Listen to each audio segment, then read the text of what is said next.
Okay, welcome everybody to another episode of the Uncivilized Art Podcast. I'm your host, Bundy Hazan, but I go by Bandit Haze in the online space. And today we are back again with my man, Sweet Bundy, and we're going to be talking about, we got kind of a big topic today, actually. So we're going to be talking about, have games gone woke in a kind of recent debate? Well, a recent old debate. It's not a new debate, let's be honest. Like, people have been talking about this stuff for years, but some recent stuff that's kind of kicked off a new discussion on an old topic. Have games gone woke? We're going to be talking about that. And we're going to be talking about a TikTok streamer, live streamer, NPC Miles Morales getting robbed. We're going to talk about that a little bit as well. But before we do all that, Sweet Bundy, how you been, man? How you been? I mean, I know we talked a little bit about how you been, but still, how you been? I mean, I've been hanging in there, and just still seeing another day. If that's a good thing or a bad thing, that's up to you to interpret. But I'm still here. Indeed, man, indeed. I mean, you got to be grateful for small mercies. You got to be grateful for small mercies. Like, Exactly. sometimes things don't go the way you want them to go. Sometimes, we all have plans and dreams and things, and the way things turn out or isn't always how it goes in our heads, right? But Yep. nonetheless, we keep going. We keep going, and we keep trying. So, You got to. but you managed to play any video games, watch any movies, any shows, or any cool geeky stuff in the last few weeks since we spoke last? Yeah. So I beat Doom Eternal recently on hard, and Okay. that was something. I say if you play it on normal. You don't need to play it on hard, because some games actually provide real difficulty, and then some games they don't know what the fuck providing real difficulty means, so they just put bullshit in front of you. An example of that is God of War 3, but I'm not going to rant about that. Wait, you think God of War Right. 3 was bullshit? The difficulty is bullshit. All right, we might have an argument on that one, but okay, carry on. So the reason why I say the difficulty is bullshit is difficulty should be having a strategy and everything, right? Overcoming that strategy with your own. And sometimes people use this universal type of strategy, but when you're forced to use one strategy in order to overcome that, that's bullshit, most likely, right? What I mean by that is with God of War 3, you could go ahead and choose how you upgrade your weapons. You could, if you favor this one weapon over the other, you could go ahead and choose to just upgrade that weapon, at weapon 1 over weapon 2, or vice versa. Now, there's a fucking enemy that's like a mini boss or a boss, whatever you want to call them, and they're doing this bullshit. Well, you already played the game, so the one with the dog is like a giant Cerebus, and it shoots mini dogs, at least Okay, three yeah. at a time, and those dogs they run after you and then they explode after they make contact with you. Then you enter phase 2. Now, mind you, the giant one has 3 heads. So Yeah. you have to beat them until you chop off one head, and then all of a sudden another enemy joins, and that enemy could go ahead and focus on countering, throwing attacks, and all that shit. Meanwhile, you still have the 3 little dogs chasing you and the big dog attacking you the entire time. And the big dog has an unblockable attack. So then you got beat, and then get to the third phase. Last head, same bullshit, but now there's 2 counter fucking guys. That whole fight right there is bullshit. The reason why is because every single person, I'm talking about every single person, and if I'm wrong, then show me the damn video. Every single person pulls out this upgrade that they had to use with Medusa. Now, that upgrade isn't given to you. You have to go ahead and have the points to buy it. So if you don't have that upgrade, then you're fucked. Because I have not seen one person, not on a normal difficulty, I'm talking about above normal, so hard at least, right? Or No Mercy, whatever the fuck they call it. Hard Mm-hmm. is pretty much what it is. Beat that game or beat that fight without using the Medusa upgrade. Okay. Um, I mean, in fairness, I haven't played God of War 3 now for some years. I think the last time I played was at least a few years ago. I do remember that particular fight. I don't remember how I beat him. In. I know I did play God of War 3 on hard. I can't remember exactly how I beat that boss, that Cerberus guy, boss or mini boss, I guess really. Interesting though. Okay, so you reckon the only way, or ostensibly the only way to beat that boss is by the Medusa upgrade, which you have to get, and so if you don't have it, you're pretty much stuck there. Exactly. All right. I mean, yeah, I think I see what you mean. If that's the case, then yeah, like anything that's needed for a particular level or particular boss should come to you through just normal playing of the game. You shouldn't have to buy it or do any kind of extra options or anything like that. But yeah, I might have to play it again or something, and or maybe try and see if I can find some videos on YouTube of people fighting that boss and see what happened. No, But I say play it, because here's the thing: watching it on YouTube, people always upload the perfect run, right? Yeah, you got some people who will upload all their mistakes and everything and all that, but usually people just upload the perfect run, and it makes it look easy. You won't understand until you actually play it firsthand. You're like, oh shit, you actually do need that upgrade. Now, if you prove me wrong, then I just admit that I'm trash and all that, and I'll go back and try again. But at this point in time, I said, you know what? This game is not worth my sanity. I'm gonna stop. I'm gonna come back to it because I do have an earlier save, but it's like hours and hours back. So I'm gonna have to redo all this bullshit I went through to get to that point and focus a new upgrade and then overcome that boss fight again. So I'm gonna finish it, but today's not the day.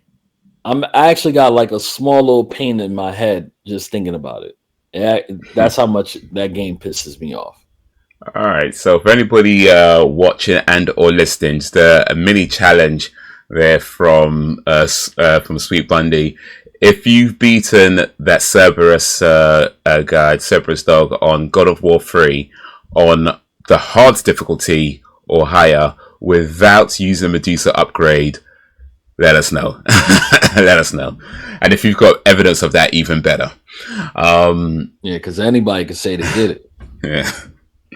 All right. All right then. Also, Interesting. but as far as shows, I started watching. Believe it or not, it was funny. I was talking with a friend one time, and they said, "You know what? Just go watch Sonic." It was the most random kind of thing to say, right? Mm-hmm. Just go watch Sonic. We were arguing about something. I said, "You know what? I will."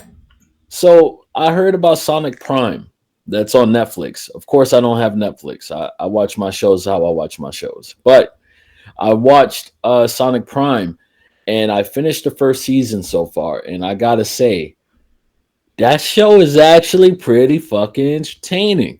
I heard some bad things about it, and I'm like, what the hell? But no, it's actually pretty entertaining. I like just about everything about it.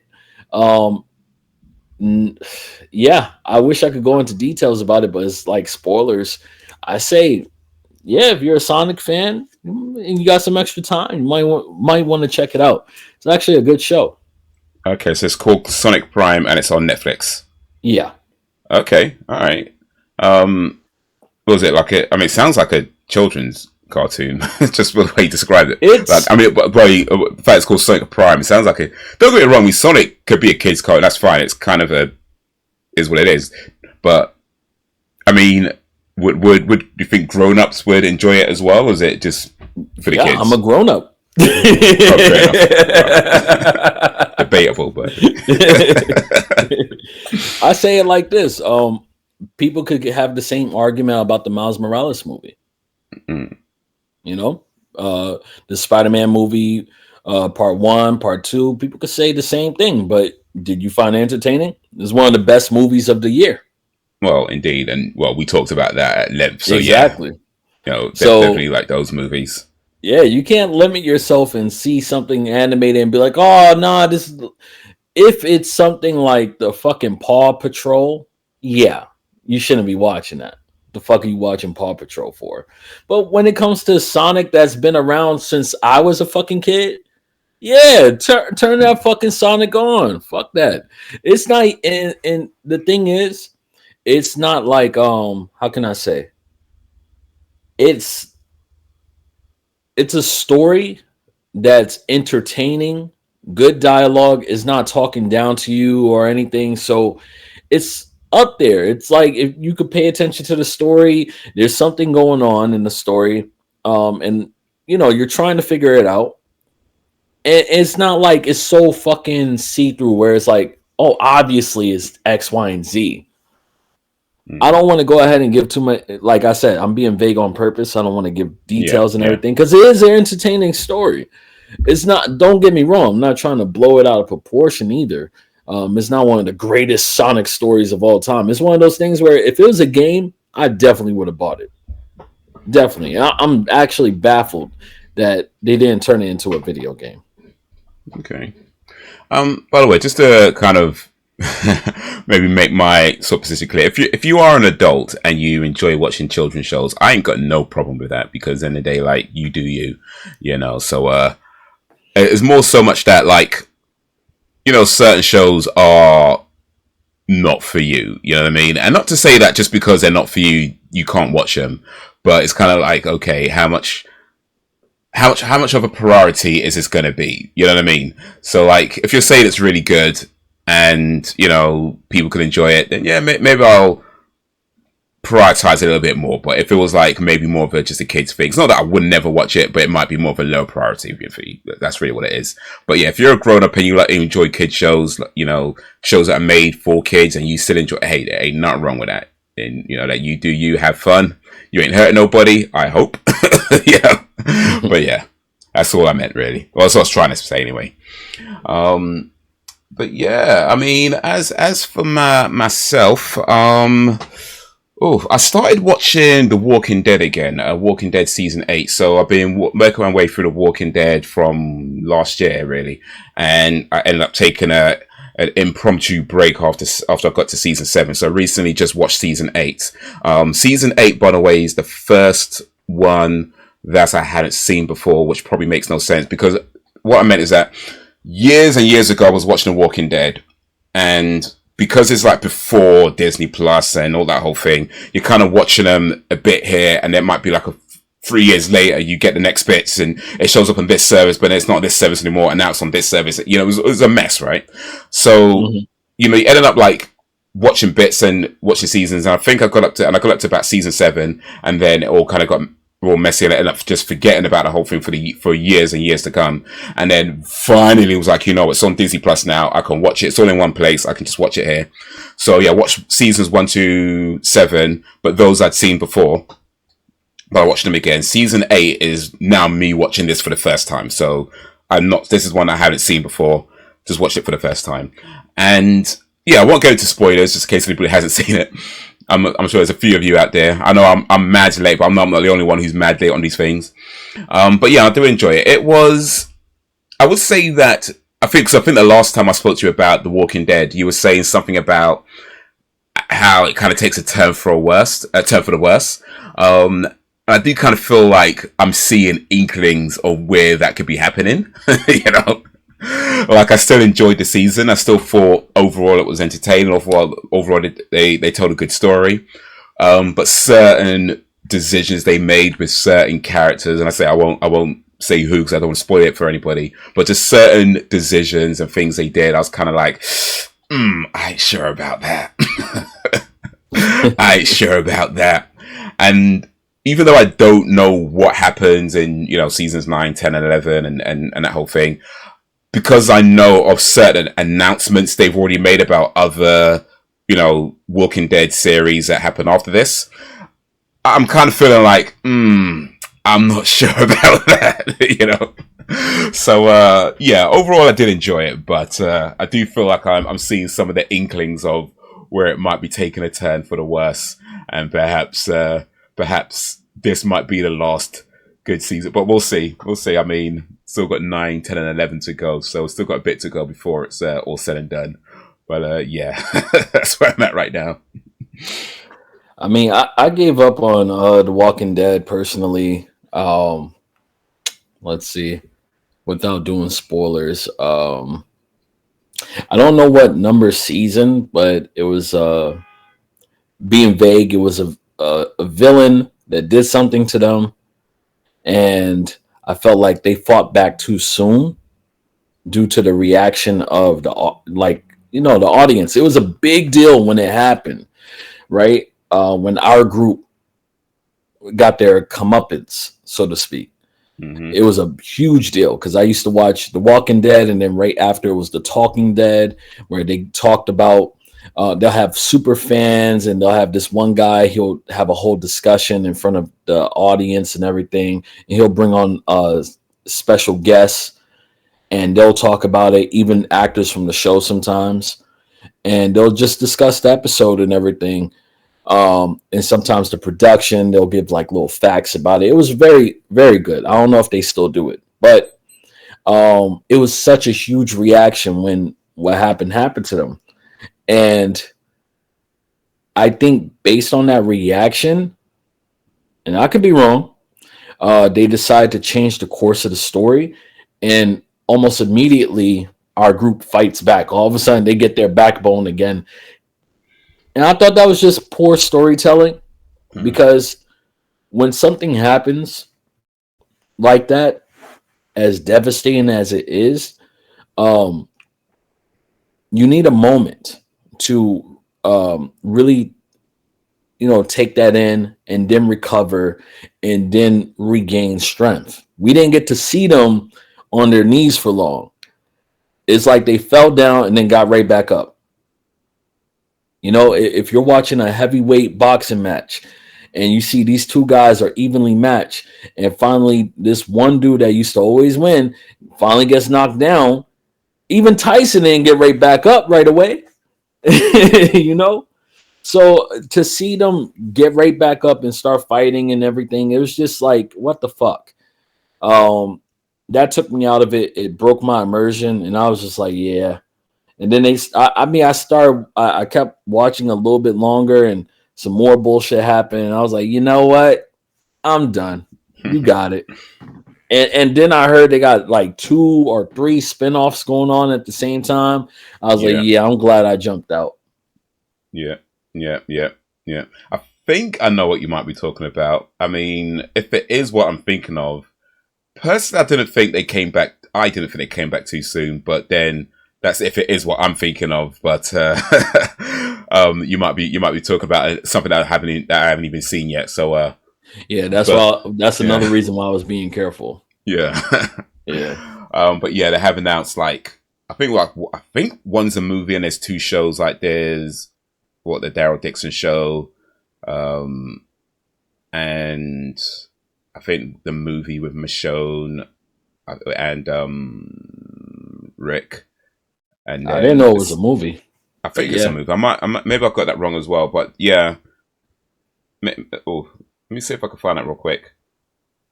Let me Well, you see if I can might find that want to real be quick. careful. You might end up spoiling it for yourself. That's a good point. Actually, let me leave it alone. Let me leave that one alone. Yeah, Yeah. you're right. Just in case. Just in case. All right, we'll leave that alone for now. But yeah, there are definitely at least a few spin-offs, possibly a movie, but at least a couple of shows and maybe 3 shows, and maybe 2 shows in a movie or 3 shows, one of them. But yeah, spin-offs nonetheless. Hmm. But yeah, I've been doing that. Still playing cheap games. Like the last one I was saying, still doing that. Still playing, working my way through GTA 4. That's the kind of the main game that I'm playing. Where as I get time to. I Hmm. guess the big thing for me though really is not even quite game related. But yesterday, I did something that was one of my goals for 2024, which was to walk 50,000 steps in one day. and I did that yesterday.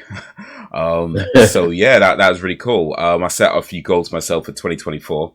I picked a day, and I prepared for it. I've been kind of walking and trying to be more active just prior to this. And yeah, the day came, and I was like, yeah, it's a good day. Checked the weather, and everything was looking like it was going to be a sunny day, and so yeah, I went out walking.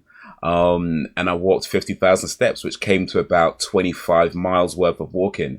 So yeah, a lot of walking yesterday, but it was fun. It was a good day. It was a good day. Definitely felt it afterwards, though. Well, I felt it during, actually, for real. But yeah, your feet are tired. Your legs are tired. Your back, everything, and then the next stage, you're just like exhausted. And yeah, right now I'm not too bad. I've been resting up, so I don't feel it too bad. I still feel a little bit in my feet, but definitely a lot more rested now. But yeah, it was good. It's something that I think I would want to do again. I think a few things I'll do differently, though, like maybe have different types of shoes. Like I was just wearing like regular trainers. So it's probably best. I think because you can get like walking, hiking boots, and it might be best to use something like that, or maybe have two sets of shoes with me. I was carrying my laptop in my backpack. I probably won't do that again because boy, that gets heavy after a while.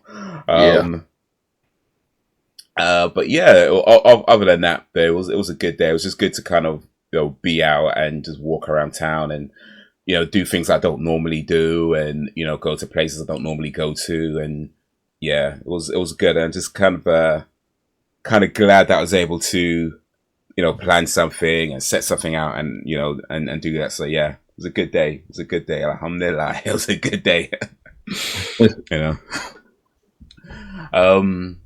But yeah, that's been me. Perhaps we should move on to some of these topics. Yeah.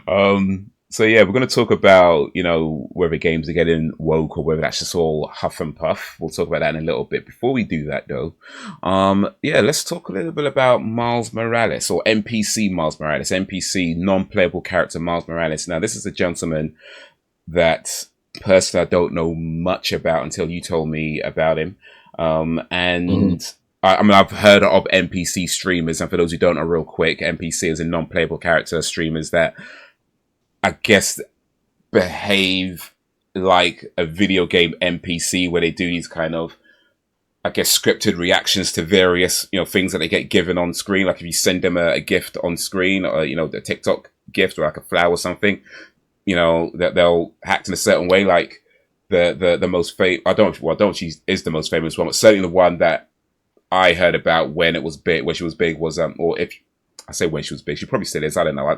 I'm not paying that much attention to NPC streamers, so forgive me if I'm missing some of these details. But the big one was a Pinky Doll. I think last year when that kind of blew up, where everyone was talking about her, and I don't believe she was the first, but certainly amongst the first to get really famous for doing it.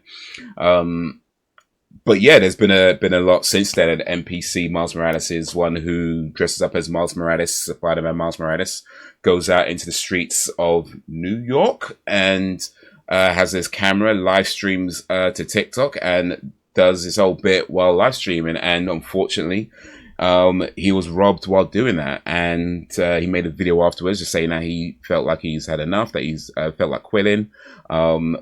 As far as I can tell, I couldn't find his channel on TikTok when I was looking for it. So maybe he has quit. I don't know. Or maybe he's moved to a different platform, possibly. But TikTok could be... I mean, I find TikTok a strange place just anyway, to be honest with you. So maybe I'm just looking at the wrong place. Or maybe it's because there's so many people making videos about him that it's just hard to find his actual channel. But I couldn't find it when I was looking for it. So... I don't know if he's actually quit, but I did find some videos posted by other people where he was talking about possibly wanting to leave the platform. But Mr. Sweet Bundy, you wanted to talk about Miles Morales, NPC Miles Morales. So I'm assuming that means you got a lot to say about this guy. So what's your take on this whole thing? I'm all in support of it because the thing is, everybody's looking for a way to make money. Everybody's looking for a way to Hmm. go ahead and do something creative, even if you don't agree with it. It's like it's not harmful. Hmm. Um, it's only harmful if a kid gets their parents' credit card and starts spending a bunch of Hmm. money on Yeah. TikTok Yeah. or Instagram, whatever they use. But other than that, it's not harmful. These guys, these people are being entertaining, and plus, it's not all too easy. Like I see a lot of people. The thing is, when it comes to anything, when it comes to content creation in general, you're Hmm. always going to have critics saying, "Oh, they need to get a real job instead of just doing that. Anybody could do that, but not anybody can do that." Hmm. You know, For sure. I'm Yeah. not getting up and doing that fucking he does this one thing, NPC Miles Morales. I'm just gonna call him Miles for now. Um where if they give a certain tip or something like that, it's called Galaxy or something, where Right. Yeah. he Yeah. pretends that he's jumping into a different galaxy and he runs around the camera and then jumps back in. And there was one time where they kept giving him that tip and he was just pouring dripping sweat. I'm not doing that. And I'm damn sure not even doing that in front of people to go ahead and have the gall to do that in front of people. He does not care. He'll do that in front of nobody. He'll do that in front of everybody. It doesn't matter. And I'm just happy for the kid to be making money because he told a little bit about his story.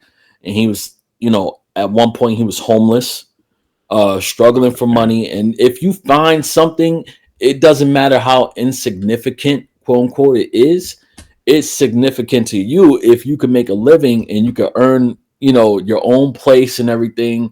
You can get out the streets and all that shit or whatever kind of fucked up situation you're in.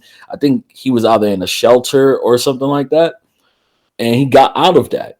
So for him to go ahead and make something out of himself, because he's young, he's Mm. obviously young, and if he has to go ahead and do this NPC shit to make some money, be glad for them. Stop. The thing is, there's always going to be an amount of jealousy involved, and people don't want to admit that, but it's true. We just naturally, not all of us, but generally, people have a natural um distaste and dislike for to see someone else benefiting off of something that you're like, man, I could probably do that, but you're not doing it. you, Mm. you could still do it now that you know that people are doing it. You could still do it. That's what other people did. Other people started doing the NPC shit too, and not everybody caught on. Some people made twists and turns with it. I know this one guy, he's a NPC, but he's a medieval a medieval NPC. So he dresses up and he talks as if like, he's in some fucking old ass Elder Scrolls type of game or something like that, or Skyrim. So it's all these variations. You can even have something as simple as Pinky Doll. I'm happy for her too. I'm listen. I'm all for people earning their keep and everything. And if you could go ahead and make some money, I you could judge it all you want from the outside if it's easy or not. But either way, I'm all in support of it. But what Mm. happened to this kid specifically is fucked up. And you're always gonna have situations like that too. And I was always thinking in the back of my mind because I'm a pessimist. I'm always thinking about the worst case scenarios. And for him to, he's not fucking with anyone. Don't get me wrong. If he was doing that shit outside my house, yeah, he's getting the cops called on his ass or something. I'm throwing something at him from the window. Something got to change. But he's kind of out. As far as I saw, I never saw him in front of somebody's house doing that shit, disrupting them. It was always like on a kind of open type of place where it's always busy anyway, right? Mm. Um, he's not bothering anyone, right? And then you have this situation where I don't really know the entire story because I saw some people are calling it fake or whatever. Me, I'm giving him the benefit of the doubt. I don't think it's fake. But pretty much from my understanding, with the story that I saw today, he went to the hospital because um, he pretty much got jumped after he went out for drinking and somebody came up to him They asked for his Instagram. He was trying to put it in their phone, and I guess there was a misunderstanding between them, and so they started jumping him, and he got knocked out. They took all his stuff, including his car keys and everything, and that was that. That's the story that I saw today. I don't know if it's the same incident or what. By the way, assuming that's real and everything, it's fucked up because you're stopping this kid who could have been doing anything else. Shit, if he really wanted to, he could be fucking robbing you. I'd rather this kid go ahead and pretend that he's Miles Morales than try to rob me. Because if he could go ahead and do that damn galaxy shit over and over, he could snatch and run with something that I earned with my money, and I ain't catching him. so we need to stop, and I'm talking about the people that are actually doing it. We need to stop being assholes and just appreciate that these people are finding ways to make money and showing that other people could go ahead and make money too. And there are people doing other shit that's actually disrupting you. Like, you got, like, I don't know. This shit just bothers me personally. And maybe I'm a hypocrite, so I'll just admit that beforehand. But you know those YouTube videos where you got the people, they come with the tiny ass microphone, it's a lav mic, and they hold it like it's an actual microphone, and then they come up to you and they ask you some fucking crazy ass question to post on YouTube. Yeah. I've seen stuff. I feel like that shit is more harmful because now you're trying to expose somebody or whatever the case may be, whereas this motherfucker is just pretending that he's Miles Morales. And if people are going to spend money to go ahead and get their entertainment from him, let that be. Let that be. It's not harming any fucking one, except for the parents of those kids that, you know, they see all this bill from TikTok. They're like, "What the hell are you doing, Billy?" Speeding daddy credit cards, spend it on NPC. What's an NPC? What the hell? What is this? But yeah, no, that I'd agree with that. In fact, the whole thing about finding different ways to make money, I think that's going to tie into our talk a bit later on, but we'll come to that. But yeah, we do live in a world where people are finding new and different ways of making a living, and sure, some of it is maybe a bit more of a fad, and some of it isn't. It doesn't matter either way, like whether it's a fad or not. If people can find new and different ways of making a living, even if it is just for a short-lived time, then let them do that. And this idea of get a real job or it's not real work is bollocks. I mean, these guys are, for better or worse, the new celebrities. They are the new celebrities. Like back in the day, people be looking at, I don't know, like Take That or I'm trying to think of American artists. I don't know, Janet Jackson. But yeah, the point is people looking at like famous people. If Take That, by the way, then yeah, big up. But the point is, people looking at the celebrities and kind of putting these guys on a pedestal, and it's the same thing here. Now you could argue whether that's healthy or not, and that's a whole other thing within on itself. But the bottom line is, these TikTok stars or Instagram stars or YouTube stars, they are, and they have been for a while now, the new celebrities. So what they do is a real job, and sure, it may look silly to us old folk who didn't grow up around there and have no idea about what it is or why anybody would pay money to watch somebody say, ice cream is so good multiple times. Like, makes no sense to us old guys, but people are finding some kind of value in their entertainment, and they'll be able to leverage that into, making money for themselves. And that's not a bad thing. Like I said, as long as it's not doing anything directly harmful, and as far as I can tell, they're not. So yeah, it is a real job, and you're right when you said that it's a lot of hard work. I mean, even the old school celebrities, whether if you wanted to be an actor or a singer or anything like that, it's a lot of hard work that most of us don't see. YouTubers, it's to be a YouTuber at a top level, it's not easy. Like, I mean, sure, there's the people who maybe get lucky and maybe have a few videos that blow up and maybe get real famous real quick. but to maintain that level of fame, it's not easy, So it's a lot of trying to figure out what is it that people want to see from you and being able to consistently do it.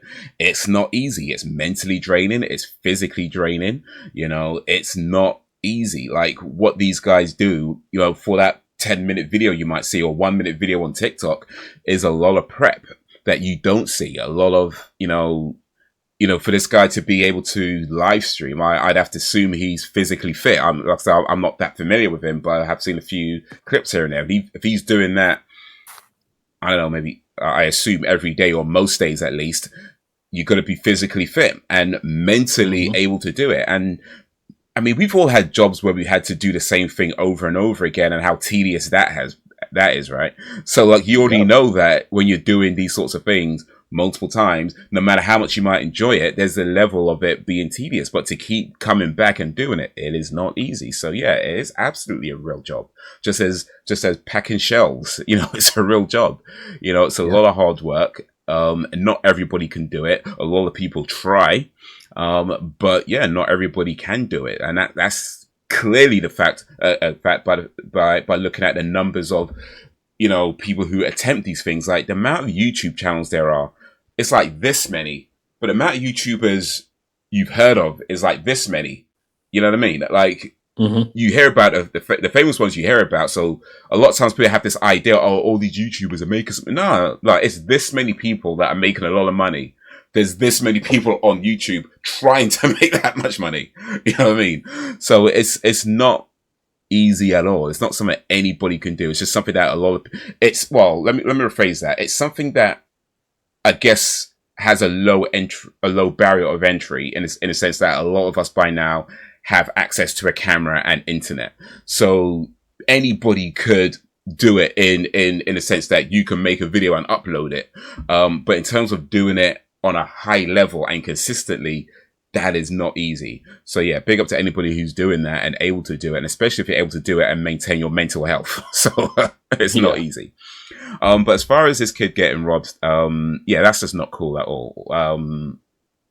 Nobody deserves that. And from what I was reading, he was apparently taking a picture with somebody when it happened. And whether the guy who was taking a picture with was part of it or not, I think that's a little bit debatable right now. Of course, that guy's claiming he had nothing to do with it. He was just there.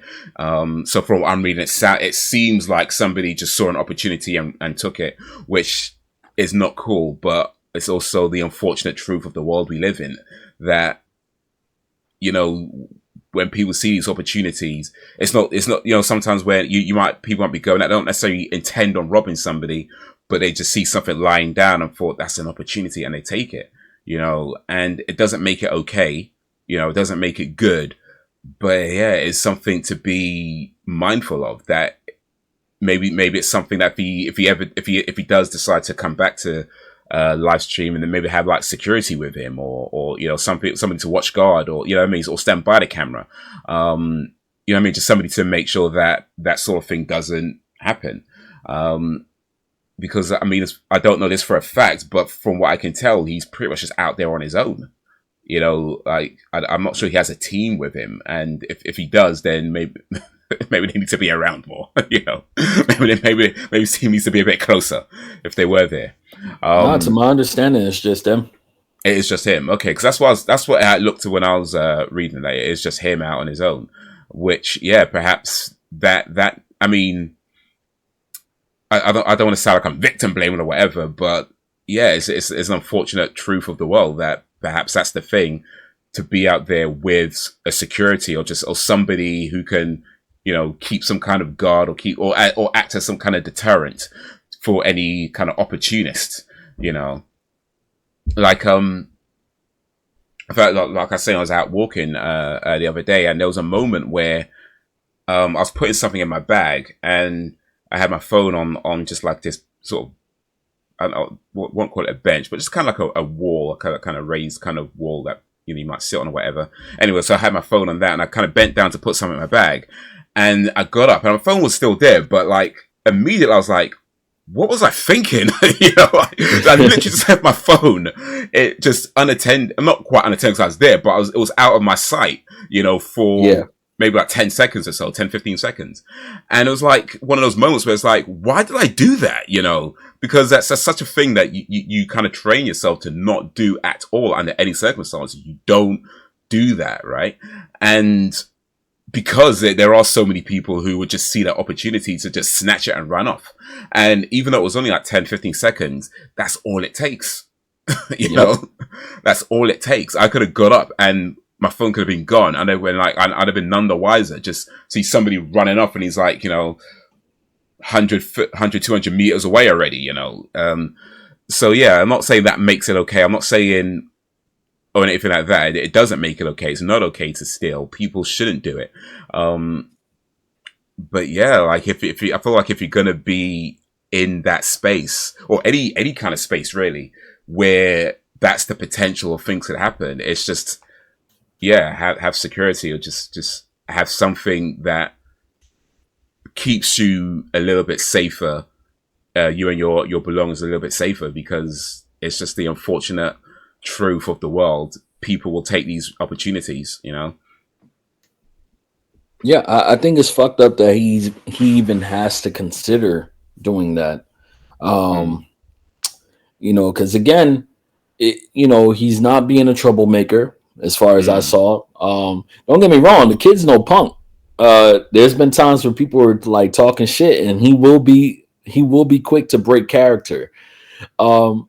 Again, a lot of people dislike him right off the bat because the NPC thing, but also because some people think that he's a little arrogant or cocky, whatever the case may be. I've seen people talking shit even under the article about him getting robbed. I was actually a little surprised that there were so many people. There were so many people talking shit about him even after something bad happened to him. Because again, I think it deals with jealousy. They feel like he didn't really earn what he has, and I feel like he has. What he went through, nobody really wants to go through. And if you already went through it, then there's no way that you should be feeling like, fuck him or whatever. Right? Unless you're just bitter. If you're a bitter person that just didn't get over it, then fine. Go and get some personal mental help. But yeah, man, I hate to see this type of shit happen to somebody like that. I would hate to see him quit. I feel like, use this opportunity to go ahead and push even harder, because now more than ever, you're going to get, his name is floating around even more. His name was already floating around, but, it started dying out a little bit, or becoming, not dying out. I shouldn't say that. It was becoming pretty much lukewarm, blending in with all the other names because there's so many. But his name started to pop up a little bit more, and now that this happened, profit off of it. That's all you can do. Now that doesn't mean go ahead and attract more negative attention. Don't go ahead and taunt people and be like, yeah, and all that shit. Don't pull a Tupac or something. But just be aware people are going to be looking at you more than they were before, now that this happened to you, and just keep doing the thing that you were doing before.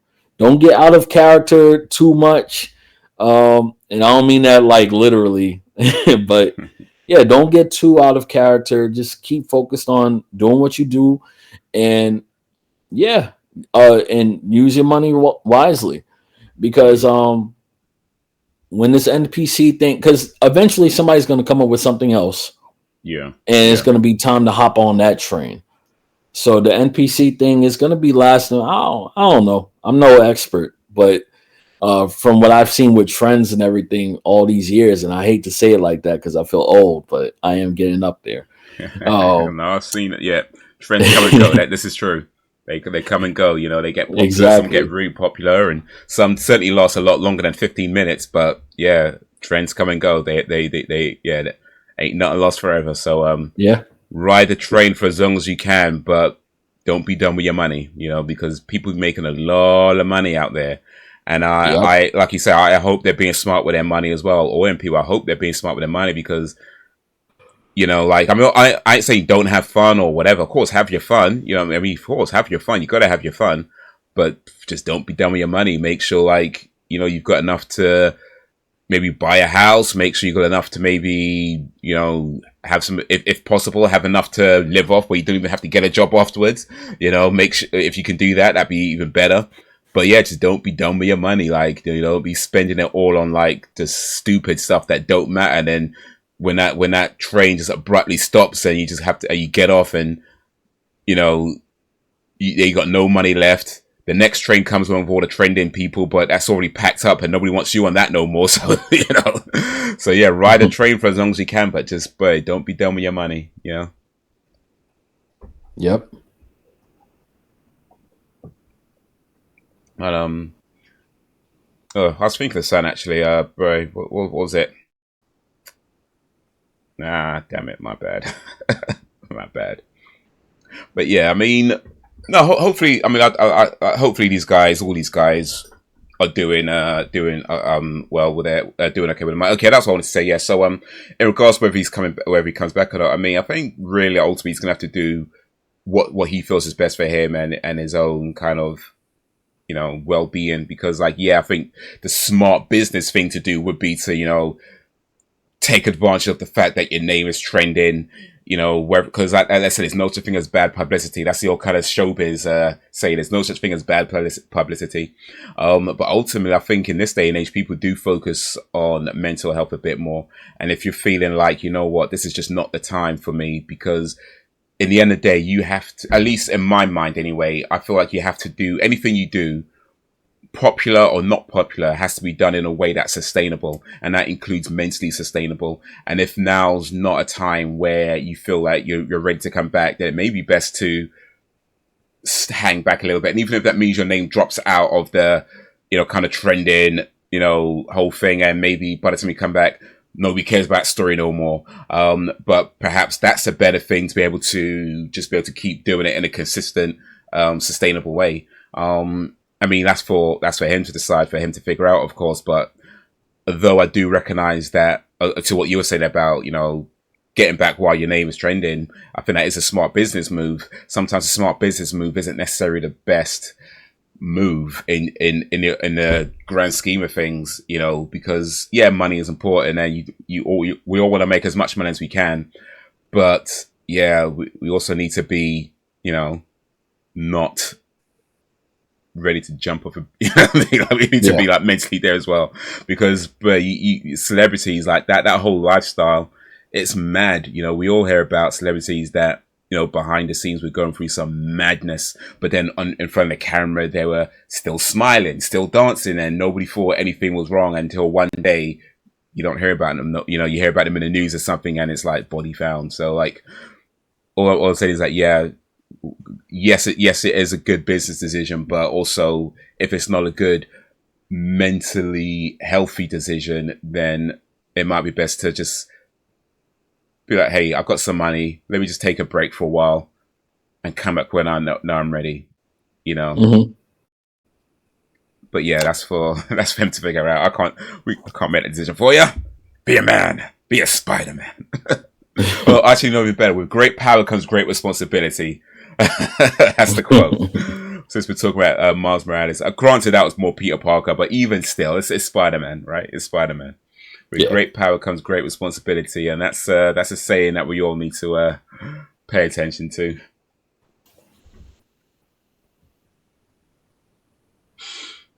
But yeah, was there anything else you wanted to say before we move on to the next topic? All I gotta say is that I just hope that he continues, you know, pun intended, doing his own thing, and I want the best for him, man. He deserves success. Yeah, no, indeed, yeah, indeed. You know, it's a shame that it happened. Like I said before, like it's not okay, but now that it has happened, yeah, you know, hopefully takes the time to, you know, get right, get himself in a good position, and if he ever comes back, you know, hopefully comes back and he can come back stronger than ever. If he does decide this is it for him, then you know, I think I can respect that decision too, because you know, sometimes the dream you have isn't necessarily the dream you should be going for. But again, that's for each individual to figure out for themselves. But either way, whatever he decides, good luck to him. You know. Well, I mean, the thing is, I wouldn't want him to quit because he got jumped or anything. Mm, Because there are times where something devastating happens to you, and something like that, getting beaten and robbed, is traumatic. So I've seen somebody. It was another content creator. I'm not gonna say the name or whatever, because I like that content creator too. But of course, not you're not gonna always agree with everyone, right? mm-hmm. With that said, he said, I think him quitting is a good idea because um, he's been in situations before where not getting robbed, but having something happen that he started doubting himself and quitting. I feel like if anything, you know, motivate. If you're gonna say anything and you see yourself as a content creator and everything, well, he is a content creator. This guy that made the comment, and a successful one at that. Encourage him. Like if you're gonna say anything at all, or say nothing. Don't go ahead and say, "Oh, I think he should quit because blah blah blah." Yeah, of course, not everybody's gonna have the mental strength as you do. If anything, you should encourage people around you if Mm, you can to go ahead and keep going, be motivated, stay motivated. mm, Shit, even if he said, don't stop just at this, expand, grow, find other things too. What's going to be next when this dies out? Because not like we were just saying, this isn't going to last forever. It's going to be out. Shit, it could be out this year. It could be out next year. You know, mm. it may not even last the rest of this year. So what's the next step? If anything, talk about that. Don't go ahead and like be like, yeah, maybe he should quit because every time we turn around, he's talking about quitting. Obviously, he's not doing that for attention. He's gone whatever he's gone through has caused him to naturally react to quit instead of persevere and fight on. Mm, And that's what we just lack empathy these days, and that's a fucking problem. mm. Yeah, no, for sure. I think it's not anybody else's place to tell him what he should be doing. I mean, Yeah, and no, yeah, definitely not. Like whether it's quitting or whatever, like it's not anybody else's place. I mean, I guess at the end of the day, everybody's gonna have their opinion, right? But ultimately, yeah, it's nobody's place to tell him what he should or shouldn't be doing. You know, like I say, that's for him to figure out himself. But yeah, the whole thing about lacking empathy, yeah, no, for sure. Like you mentioned before about people in the comments saying some stuff, and I think there was one comment himself about was it beyond people fucking with you. I think it was a quote that he made in yep, one of the videos. And even just in general, when you look at like other say celebrities or famous people who have been whether it's robbed or killed or any kind of traumatic or just horrible thing that's happened like that, where sometimes or maybe even oftentimes it's people like from the same neighborhood or people from like sort of similar backgrounds, that kind of thing. And then you yep. don't when the news breaks and you see people in the comments like, well, he should have said that or he should have done this. What was that one? There was a rapper that I heard about. I'm sorry, I'm kind of blanking on the name. Um, there was a rapper that was out with, I believe, his girlfriend, and the girlfriend posted a picture on Instagram, and then somebody turned up at the spot. PNB Rock. PNB, okay, PNB Rock. Yeah, so when that happened, how many people were in the comments about, oh, yeah, his girlfriend shouldn't have posted this, his girlfriend should have posted that, and trying to blame her for it?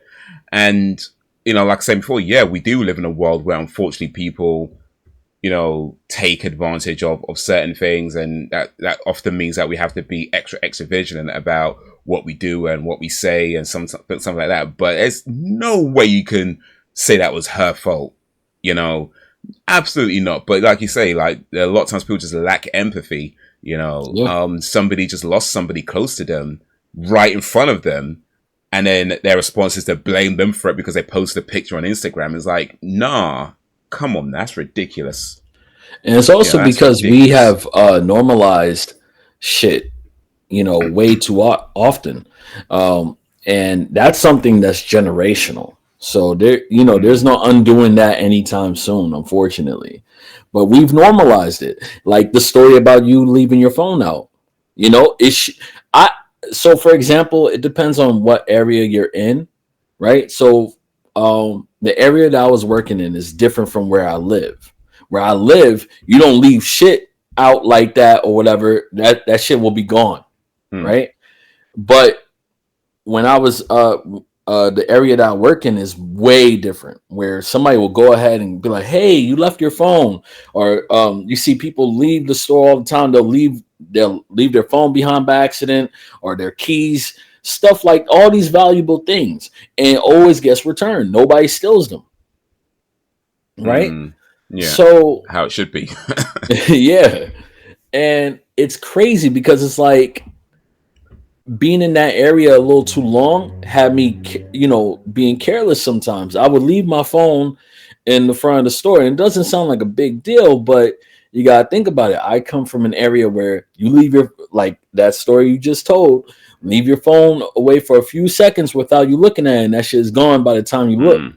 Yeah, no, So, for sure. It could be like yeah. that here too. I mean, I know I got lucky, so I know I got lucky. But yeah, it could be like that here too. Like all Yeah. it takes is a few seconds, and somebody just sees an opportunity. They didn't. That person didn't, leave, get up in the morning, and think I'm going to rob somebody's phone. They weren't thinking that when they woke up this morning. They just went Yeah. about their day normally, but saw that opportunity, and it's like bang, gone. That's it. 10 seconds, Yep. you never see that phone again. You know. Yeah. But again, we've normalized this, and when I say we, again, I'm talking about general. Hmm. I'm not saying everybody is a part of the problem. No, I'm not doing one of those things. I'm just saying that it's normal now to expect shit to happen wrong. Like, Hmm. you know, when I got robbed, my thought wasn't, I can't believe they done this to me. My thought was, what the fuck was I thinking? Hmm. And that's like the natural reaction to shit like that happening nowadays. Yeah. Yeah. No, for real. And it's like it almost shouldn't really be like that because at the end of the day is Yeah. like I think we get to a point, or we're at a point, or we've been at a point really where we would sooner blame the person who got robbed than the person who did the robbing. Yeah. Like, and I guess we kind of, like you say, we kind of do it to ourselves as well. What was I thinking? I'm such an idiot. Da, da, da. We kind of do it to ourselves as well. But the reality is, or the truth of it is, people shouldn't be stealing, regardless of how easy that opportunity might be. It should be like how it is, where you say where you work, where if somebody forgets something, somebody's like, hey, you forgot your phone, or da da da. That's how it should be. Yeah. Just normally, just anywhere you go. Hey, is this yours? You forgot your phone? Did you drop something? Da da da. That is, that's how it should be. But the unfortunate truth is that it's not. And because it's not, we do sometimes, not even sometimes, but we do often blame ourselves when something goes bad. Oh man, I should have done this, or I should have done that, or I should have known, I should have, you know what I mean? But it's Yeah. never like, nah, that person actually did something wrong. They stole something. They took something that did not belong to them without any kind of permission or interact. You know what I mean? We're not thinking about the thief. We're thinking about how much. So yeah, but it is so ingrained in our own kind of psyches like that we're too quick to blame the ourselves or the person who had something happen to them rather than the person who actually did it. You know, it's kind of mad, really. It's mad, but yeah, it's like that. I mean, like I say, like, that's not just, but it is balanced though, isn't it? I think all it comes down to is balance because, of course, you should be able to just leave your bicycle unlocked, walk away, come back 2 weeks later, and it's still there. It should be like that, right? It Yeah. should be, but because we know that it's not, then we know we need to buy bike locks, and lock our bikes up when we're going to leave them somewhere unattended, and so that there's a balance between understanding the risk and taking precautions. But I do feel like there's a point where the precautions just become ridiculous. You know what I mean? Like, the only way to not get robbed is to just not have the bicycle in the first place. And then it's like, what are we doing? You know what I mean? There's a point where I'm kind of getting a bit philosophical here, but you can never be 100% safe, right? And you can never really be 100% free. Because if you're 100% free, you're not going to be safe. If you're 100% safe, you're not going to be free. So there's always a balance of freedom and safety. Yeah. You know what I mean? How much precautions can you take before it just becomes a hindrance to the thing that you actually want to do? Versus, you know, how much freedom do you want before it just becomes unsafe and dangerous? You know what I mean? And that's going to be different in every situation, depending on what you're doing and how much it's what is worth to you and how important it is to you and things like that. But ultimately, I feel like a lot of these situations come down to that. There's a point where you're taking so many precautions that it just becomes a hindrance to the thing that you're trying to do, and then it's ridiculous. But then there's a point where you're not taking enough precautions, and it's just dangerous, you know. So it's just finding that balance. And yeah, we're not always going to get it right. We're not always going to get it right, but yeah, we try. That's all we can do. Indeed. All right then. Well, let's with that that might be a good segue into this topic then. So yeah, let's talk about video games and wokeness, and have video games gone woke? Are video games getting woke? Are they too woke? Are they not woke enough? And so here's the thing about this. Before we get into it, is that, you know, like I said, people have been talking about this sort of stuff for years. It's not really new, but there has been kind of some recent developments where it's become a bit more of a topic in gaming and spheres, like, you know, with the whole thing with Sweet Baby that's just gone down in the last, I think, sort of few weeks or few months or so. So that's been a big part of it. But I mean, for myself, like I was saying before when we talked about, I forget what we're talking about, but I know I mentioned this in the previous podcast, that anytime I hear people use the word woke in a negative way, my first kind of thoughts are, do you even know what that means? You know, because I do feel there's a lot of people that use that word incorrectly. I still feel like there's a lot of people that use this word incorrectly. But let me put that aside for the moment. Otherwise, we're just going to be having a completely different discussion. So I'm gonna put that aside for the moment. For the purposes of this particular episode and what we're talking about, a lot of people, when they're using woke, seems to be more along the lines of, say, like identity politics being input in video games or movies or media, so to speak. You know, whether there's, say, a particular ethnic group in a game that wouldn't normally be in that situation, you know, or whether it's a person's identity being put into a game where it feels maybe forced or perhaps unnecessary. You know, I feel like that's the definition that a lot of people are using, even though it's not exactly accurate, but well, not even close. But like I said, let me put that aside for the moment.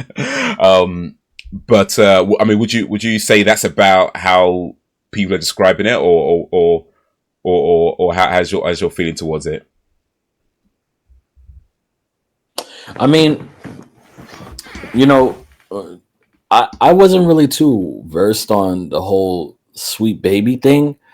I thought it was much like when I first saw people mention it, I thought it was much worse than, you know, it actually was. I thought it was something entirely different. Yeah. So I wanted no parts. I ignored the fuck out of it. And it wasn't until, you know, we talked about doing this video that for the first time I actually found out what they are and what everything is about. And I was much relieved, to say the least. Okay, so what did you think it was about? And then why were you the worst that you could imagine? Let's just say that. So I thought it was Sweet the Baby. worst that you could imagine. Right. Yeah. So I wanted no parts.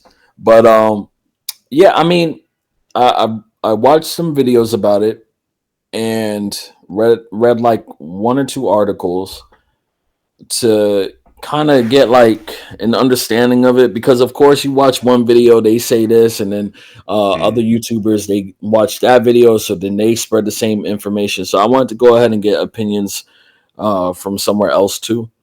And from what I gathered, you have this company that they pretty much make like changes to scripts, dialogue, um, character designs, etc., and just about anything that you could think of to have diversity or equality and include how I'm mispronouncing it, Inclusion. inclusive. Yeah. Yeah, Diversity, equality, and inclusion. DEI. yeah, DEI is the acronym that I see going around.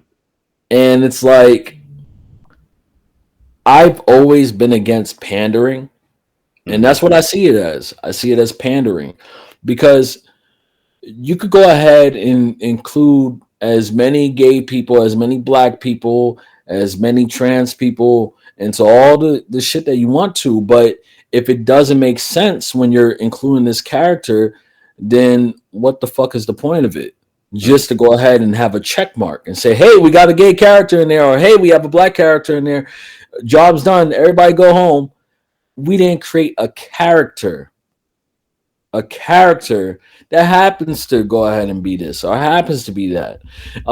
There was a great point in the video that you had sent me where she said, if you're going to have diversity, it has to make sense. And I remember when I played God of War Ragnarok, there was this uproar about Agrabota being black. Mm-hmm. Now, I got into Norse mythology and everything, but I'm not an expert, so I wasn't too familiar with Agrabota beforehand. Um, and most of the time, when I saw people talking shit about her being included, they were making racist remarks. So now I'm like, yeah, fuck it, nah, keep her black. Mm. See, here's the thing. Um, I feel like there's two sides of a coin, and they're both extreme. Mm-hmm.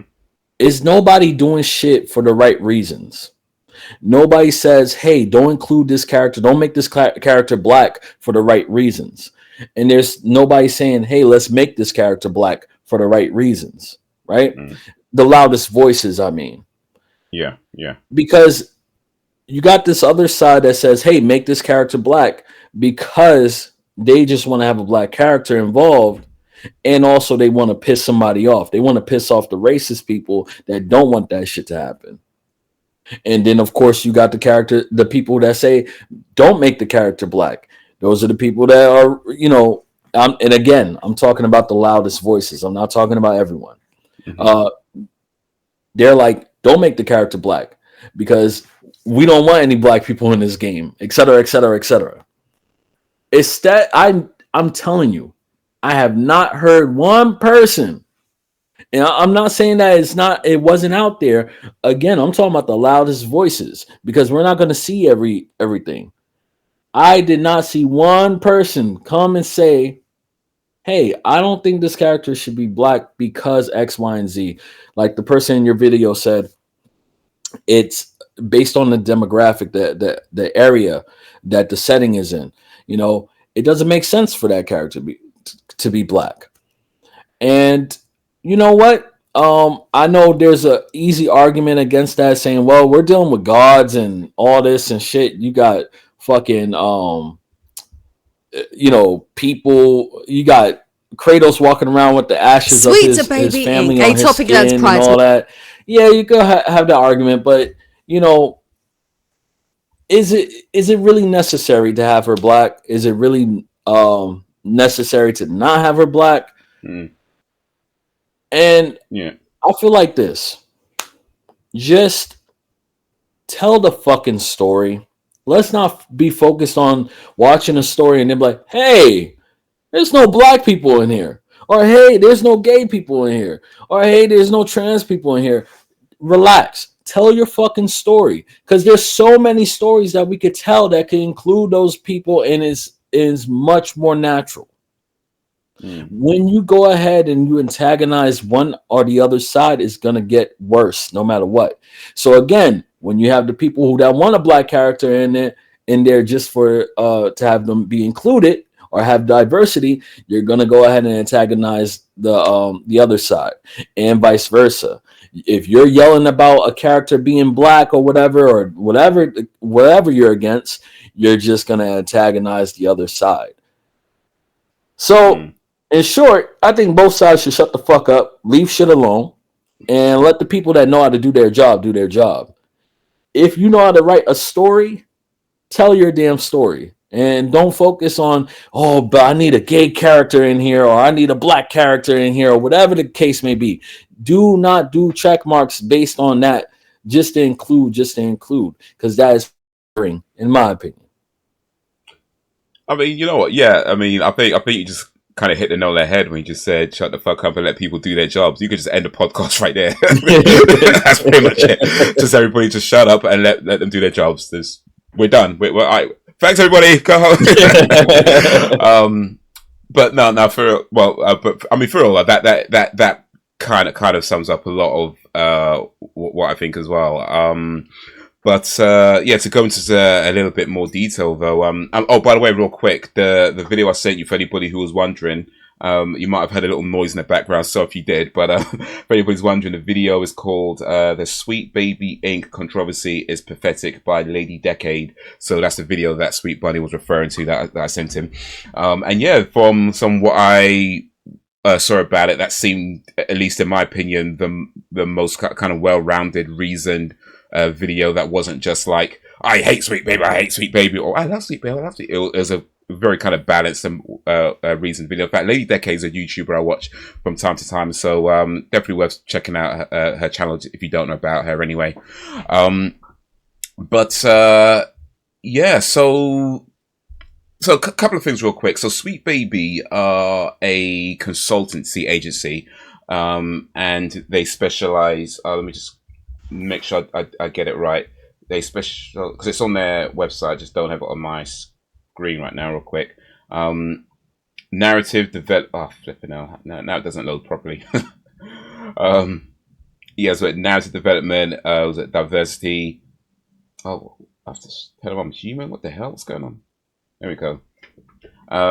So yeah, founded in 2018, Sweet Baby Inc. is a narrative development and consultation studio based in Montreal and working around the globe. Our mission is to tell better, more empathetic stories while diversifying and enriching the video games industry. We aim to make games more engaging, more fun, more meaningful, and more inclusive for everyone. So that's what they have on the website, which, sounds fine, I guess. When I said earlier before about, people finding ways to make money, and that's the kind of world we live in, I do feel like, yes, Sweet Baby is a company that has seen an opening in the market and come in and thought, hey, we can make some money here, and, fair play to them. I've got no issue with that, or the idea of a company existing that focuses on diversity or inclusion, because these are important things, whether we like it or not. These are important topics, so that's not an issue with me at all.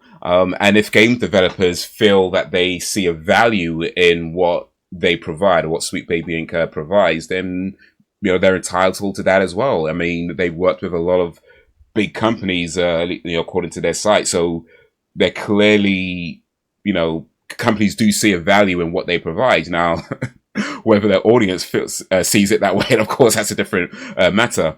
But the fact that they've worked with a lot of different clients, including Xbox, Valve, EA, 2K, Ubisoft, a lot of big companies, they clearly see a value in the services they provide. So that's all fine with me. I don't have an issue with that, and I think most people generally don't either. Mm-hmm. Now that's not to say I think Sweet Baby are completely innocent in all this, because I don't.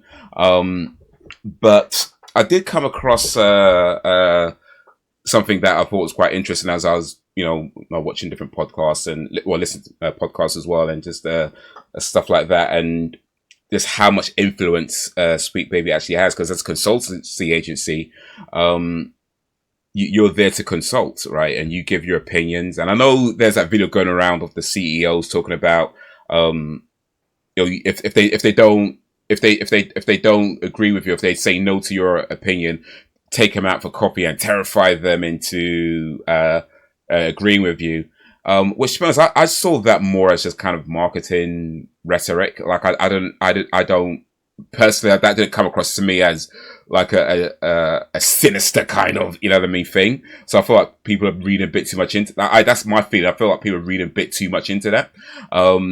I mean, ultimately, if you are a consultant or any kind of thing, you're trying to get your point across, or you're trying to get people to do the thing that you think is good, because that's pretty much your job. Like, if people don't see a value in your ideas and what you provide, they're not going to employ you again. So it makes sense for if you're a consultant, that you're going to try and convince the people that you are working with that your ideas are the best ideas. In fact, you know, I used to work in sales many moons ago, and one of my mentors, sales mentors, said to me once that, you know, when you're on a phone call with somebody, a sell always happens.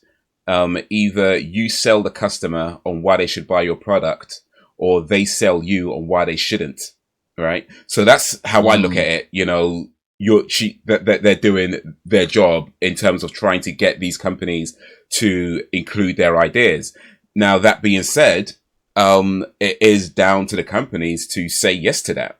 You know, ultimately, the developers, the publishers, the shareholders, and all the higher ups have to greenlight these ideas. You know, so I do feel like there is maybe a little bit of a too much credence given to Sweet Baby. It seems to me. That doesn't mean that, like I said, I'm not trying to say they're innocent in all this. I'll try and get something a little bit, but I do feel there's maybe an element of that as well. Like, maybe too much credence is being given to them, because at the end of the day, it doesn't matter whose idea it was. There's a person who is in charge of everything, and that person has to say yes to everything. And ultimately, that's a person who takes responsibility for the projects.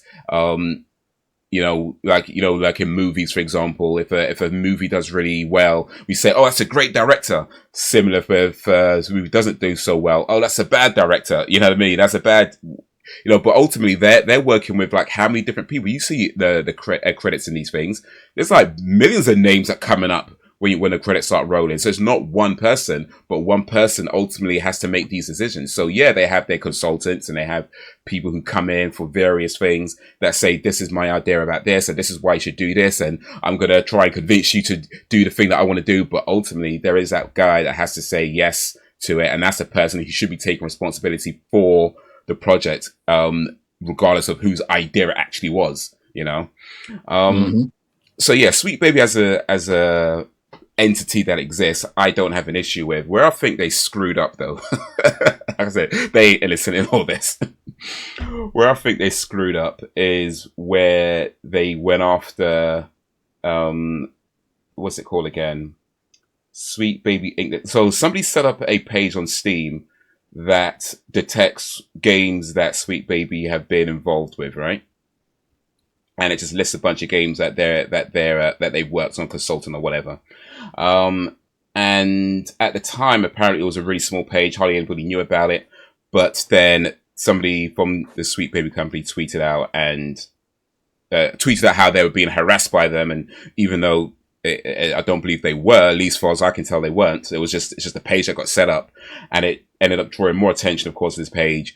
And my thing is like this: look, if Sweet Baby is serious about diversity, which again is an important topic, if they're serious about inclusion, which is an important topic, all these topics are important, then you need to leave people alone about their pages. You know what I mean? Like, that to me is it shows a disingenuous side to this whole thing, where it's not really about the diversity, it's not really about the inclusion, and it becomes more about staying relevant or attempting to become more you know what I mean? Like, there's a disingenuous nature to it, and I think that's what a lot of gamers are kind of latching onto, or let me not say latching on, that's probably not wrong or right to use, but I think that a lot of gamers, or a lot of people, kind of pick up on that. There's that disingenuous nature to it, because why go after these guys who just set up a page, or this guy who set up a page?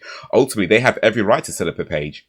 You know, it's Sweet Baby's right to set up a company and consult with people and give their ideas and try to convince people that their ideas are good ideas, that's absolutely their right to do that. But it's this guy's right to say, you know what, I don't want to play games you're involved with. Exactly. And it's his right to say, I'm going to set up a page and people can look at this page and decide, you know what, I don't want to play this game either. Or actually, I like Sweet Babies. I want to play this game. So, to me, it's two separate things. And the fact that they went after them and accused them of something that I don't believe they're doing, at least I couldn't see that they were doing, it just showed a disingenuous side to this whole thing. And it kind of like, I know I'm not the first to make this comparison, but, going back to like the feminist frequency days and, Gamergate and, and that whole debacle and that mess that turned into, so yeah, it's to me, there's a lot of moving parts and it's not a one size fits all. It's like, look, they can do what they want to do. That's their right to do that. And as far as the players go, it's their right to say they don't particularly want to play games they're involved with. But as far as games getting woke goes, I mean, my thing about that is I do see games as an art form. And I know a lot of people say that, but I don't think a lot of people mean it. But I do believe games are an art form and they're a way of telling stories in a way that other mediums can't tell stories. Games can tell stories in a way that movies can't, in a way that songs can't, in a way that books can't. And of course, every medium has its uniqueness, but I feel like games has a particular uniqueness because it involves a lot of different things, from its sound to the action on screen to everything, tactile feedback, and lots of different things you could incorporate into a game to convey an emotion or a feeling or something that's happening, So I feel like games have a very unique way of telling stories, and being inclusive of that is certainly not a problem for me. But I do also feel like games don't have to be realistic in their approach to storytelling. So having, Agrobah in a God of War Ragnarok, where it ostensibly might not fit in so easily, right? To me, it's a non-issue because it's a game. It doesn't have to be realistic. I know a lot of times we talk about immersion and things like that, but I do feel like you can be immersive and not necessarily be realistic at the same time, because games have that uniqueness. Now, I've not played God of War Ragnarok, so I won't comment on how well it's immersion is, but I just mean in general, I do believe that you can do that because games are in that unique position. We're playing these things where you take like a million shots to the face and just put a bandage on and you're okay. All right, it doesn't have to be realistic. It doesn't have to represent real life, and I think games and a lot of something and other forms of media do have that way of telling stories. But I feel like there is that issue of things feeling forced, and perhaps the real issue isn't so much that there's a black girl in God of War, but the issue isn't that there's a gay person in this game. The issue isn't that whatever, or was it that the Flash has a death scene in one game where apparently they piss on him or something, and the girl gets a really hero's death or something like that. I felt that's something I read somewhere about Suicide Squad. I've not played Suicide Squad either, so that's just things that I've read. But perhaps that's not the issue, but perhaps it's more the way these things are conveyed where, like you were saying before, it's kind of like, oh, look at me, we're so inclusive, rather than let it just be.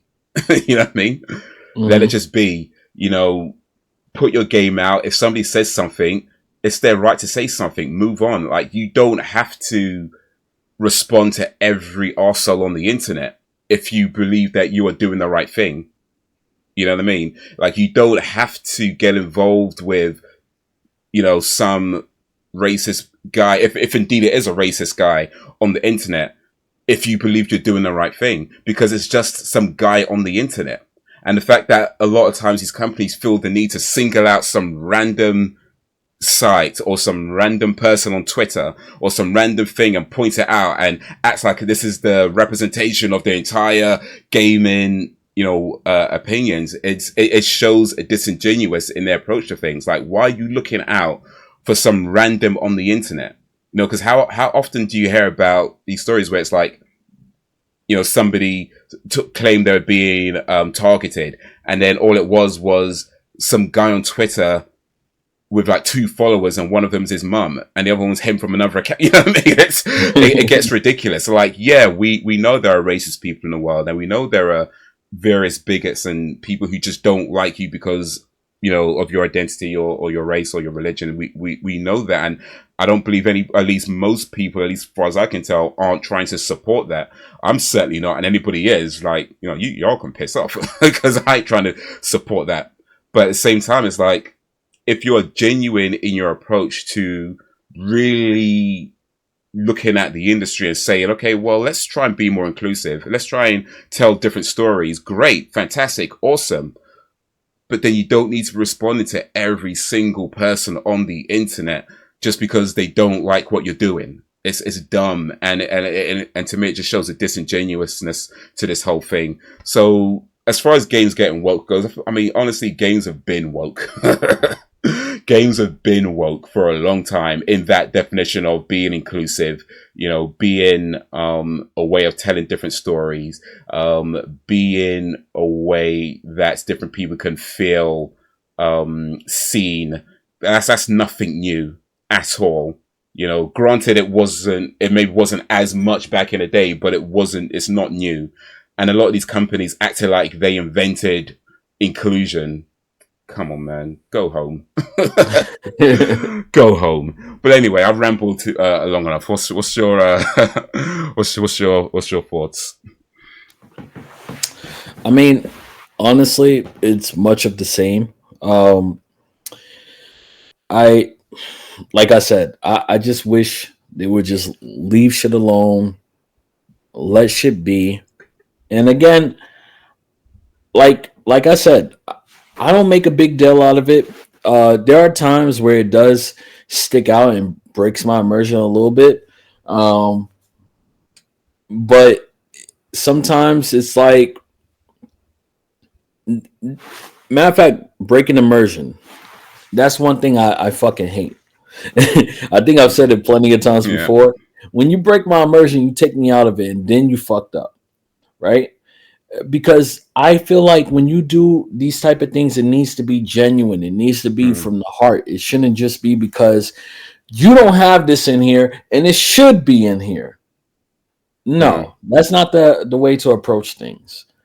Um, do shit straight from the heart, genuine, and it comes off smooth. Because you know what people should be focusing on, their team, right? This Sweet Baby Inc. shit.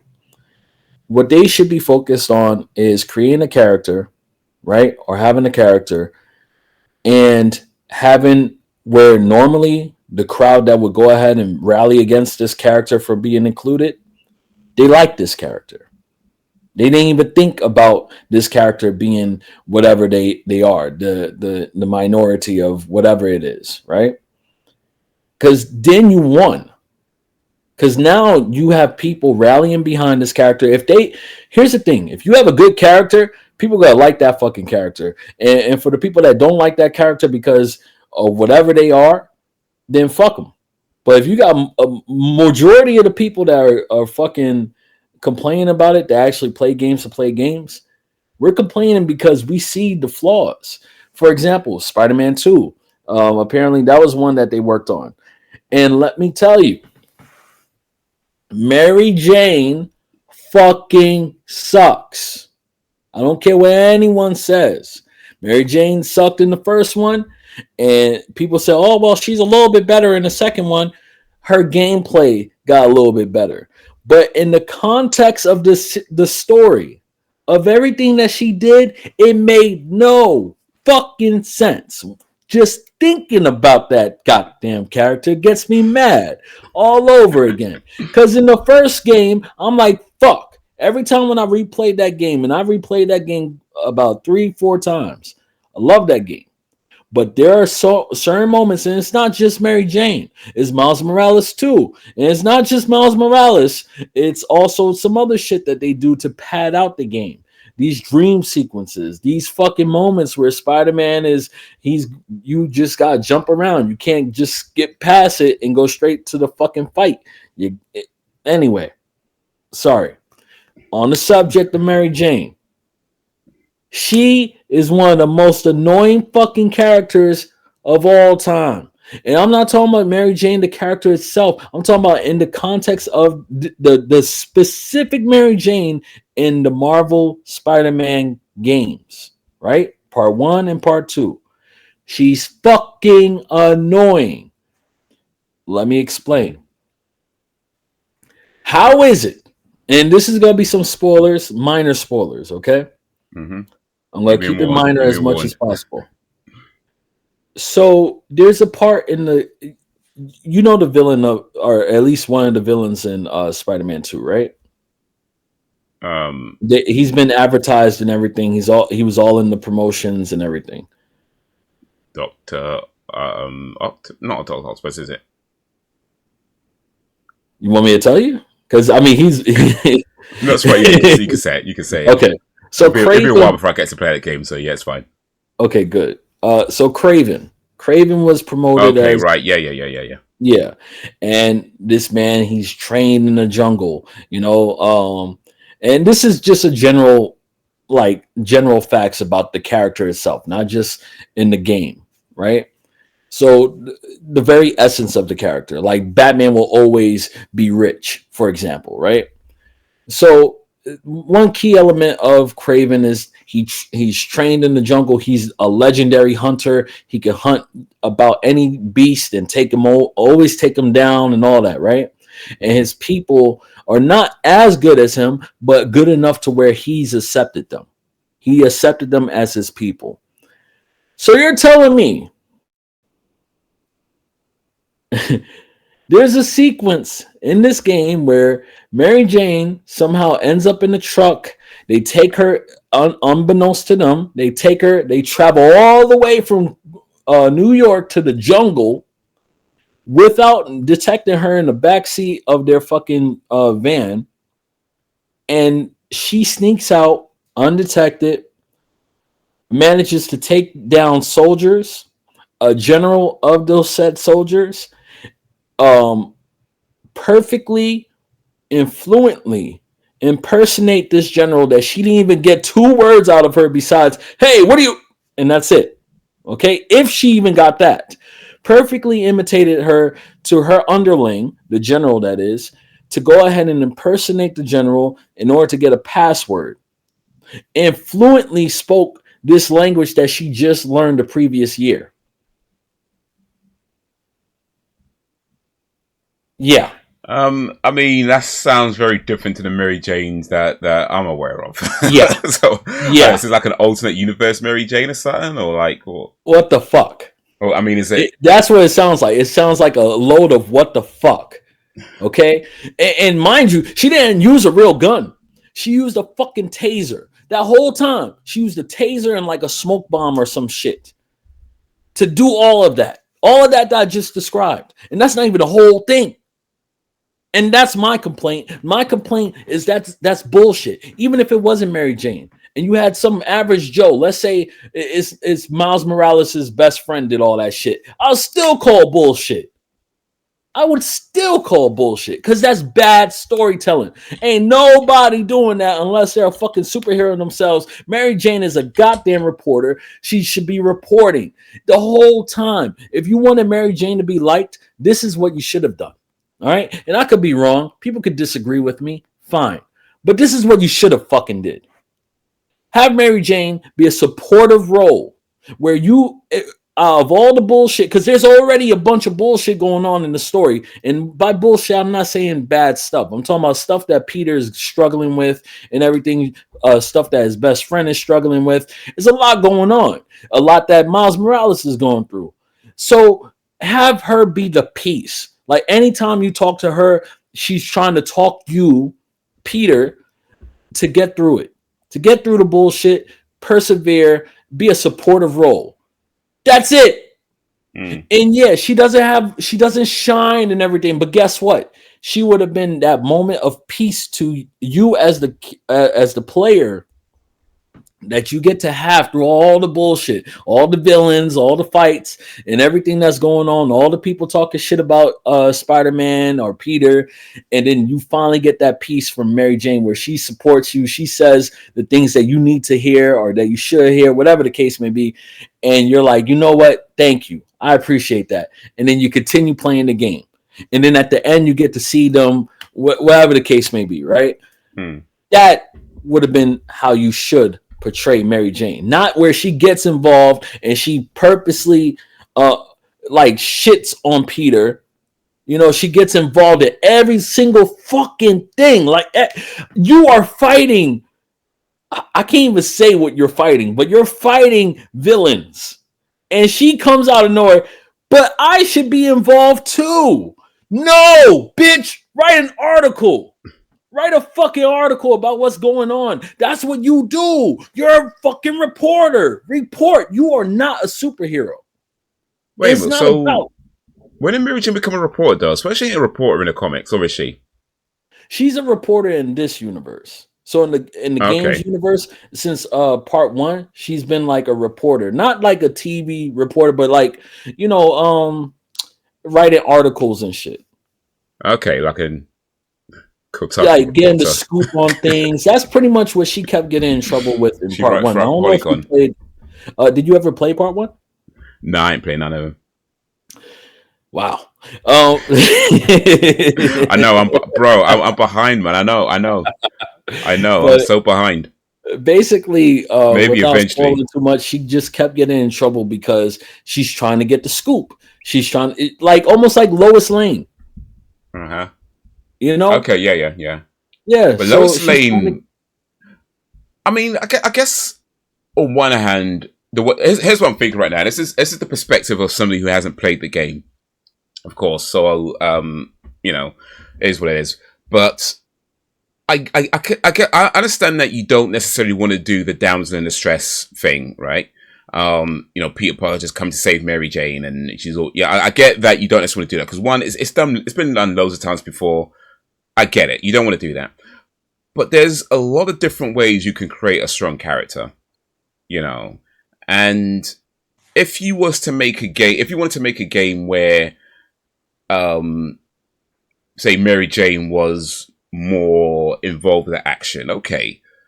Um, but then, yeah, like I say, like perhaps just the way they went about it then, because like if I mean the game is called Spider Man because you play as Spider Man, so you Yep. presumably Spider Man is the focus. So if you're playing as Spider Man because he's a focus, and then he's not the focus, and then it's like the he's maybe like the secondary. Yeah, I think there's a point where it's like you say, it probably just stops because I mean I said before about immersion could be different things, and I do still mean that. But the way you're describing it, I could see. I feel like I could see where a lot of the immersion is just kind of broken because it's not making sense within itself. You know, like it's one thing to have say a character that maybe stands out, but if everything else works, then it's maybe not a big deal. But if you have a character that is just completely is just doing things that are well outside of that person's explained skill set, and it's constantly like, well, where's this coming from? You know, like I don't know if you ever watch a TV show where, or any kind of movie or whatever, where all of a sudden, like the character just knows how to do this thing, and it's never really explained before. Oh, they know karate now. Oh, they could speak Mandarin. Oh, they know how to untie these special knots that nobody knows how to untie. You know what I mean? It's just like just they constantly just seem to know how to do things, and it's never really explained how they know. It's just like okay, they're in this predicament, but it turns out they know how to create a magnet out of scrap metal and attract, and you know what I mean. It gets to a point where it just seems ridiculous because nothing's really Hmm. kind of explained that well through the story, and I'm guessing that's kind of what they've done here, where they create a different version of Mary Jane, which is fine. You know, I don't have an issue with a different version of Mary Jane where she's maybe more physical and more action orientated. That's fine. But then if that's never really explained or shown in any way that that's what this version of Mary Jane is. But then all of a sudden she can take down trained, armed guards, and it's like, wait, what will this happen? Like, what's going on? Like, I don't, so I feel like I can see where where the emotion was broken. Perhaps it's just down to how that story was conveyed in perhaps not a well done way. Man, the thing is, I feel like the people that make these choices, they don't fucking know how to write stories. Because it's easy to go ahead. You don't need to have her involved in these big fights. She's so out of place. Why? Again, you said the perfect thing, that this is about, it's a Spider-Man game, right? Mm-hmm. So if it's a Spider-Man game, why am I playing as this happens in 1 and 2? So it's a little minor spoiler, but why am I playing as Mary Jane? And in part 1, it was terrible because it wasn't fun. It wasn't fun at all. And for anybody that says it's fun, shut the fuck up. Because it's not even about opinions anymore. It's about what's right and what's wrong. And what's wrong is saying, oh, I had fun. So you're telling me you're playing a Spider-Man game and you had fun with a sequence. And you could correct me if I'm wrong, but does this sound like it makes sense? You're playing a Spider-Man game where you're swinging. You have all these different gadgets and abilities and everything, right? Spider senses and all that, etc. But there's a moment where you play as Mary Jane and you have to sneak around. You throw these little balls that could go ahead and make sounds and distract an enemy so you could pass through safely. And if they see you, right? They see you, that's it. Game over. You got to start again. Some people want to defend that shit. And I feel like they're delusional. Stealth mission. And not even like a Spider-Man stealth mission. Because, like, for example, I know you haven't played the Spider-Man games, but you played the Arkham series, right? With Batman? Yeah. So you remember the stealth missions in that game. You could go ahead and be seen, but you're going to get shot the hell up. And there's chances that you might die in like 2 hits, or the second time you get seen, or whatever the case may be. So at least you could still have that element of, all right, I'm still playing as Batman. I'm still doing Batman shit, but now I got to play a little bit more carefully. That's how you change up the gameplay. You make it a little bit more diverse as far as like the strategies and everything. They even have that with Spider-Man. You could go ahead and have stealth ways, or you can handle it yourself. If you want to go ahead and be crazy and say, fuck it, I could dodge everything, they give you that option too. But you're playing as Spider-Man. I can't defend this whole idea of Mary Jane where the moment I'm seeing, she's like, oh my God, and then game over. Now I gotta do that shit all over again. They did the same thing with Miles Morales in the first game. Okay, I think I know what you mean. Like when you get spotted and you just start the game again, or start that level again, rather than you don't have the option to just fight it out. Even though, like you say, with you probably just get shot up anyway. But you at least have an option to at least try and attempt to do something, while it's still going. And with this, I guess you just get caught and then it starts again. I mean, that sort of thing. Yeah. I mean, for me, that would just depend on the game, I guess. But yeah, more often than not, I'd rather be able to just fight it out, because it does get annoying when, it's like one tiny thing you get spotted and it's like, bloody hell, man. And you got 3 sections of that, or at least try to fight it out. You got to do that 3 times in the first game. Oh, fight it out. No, you got to do 3 times where you play as Mary Jane in a stealth mission. Right, okay.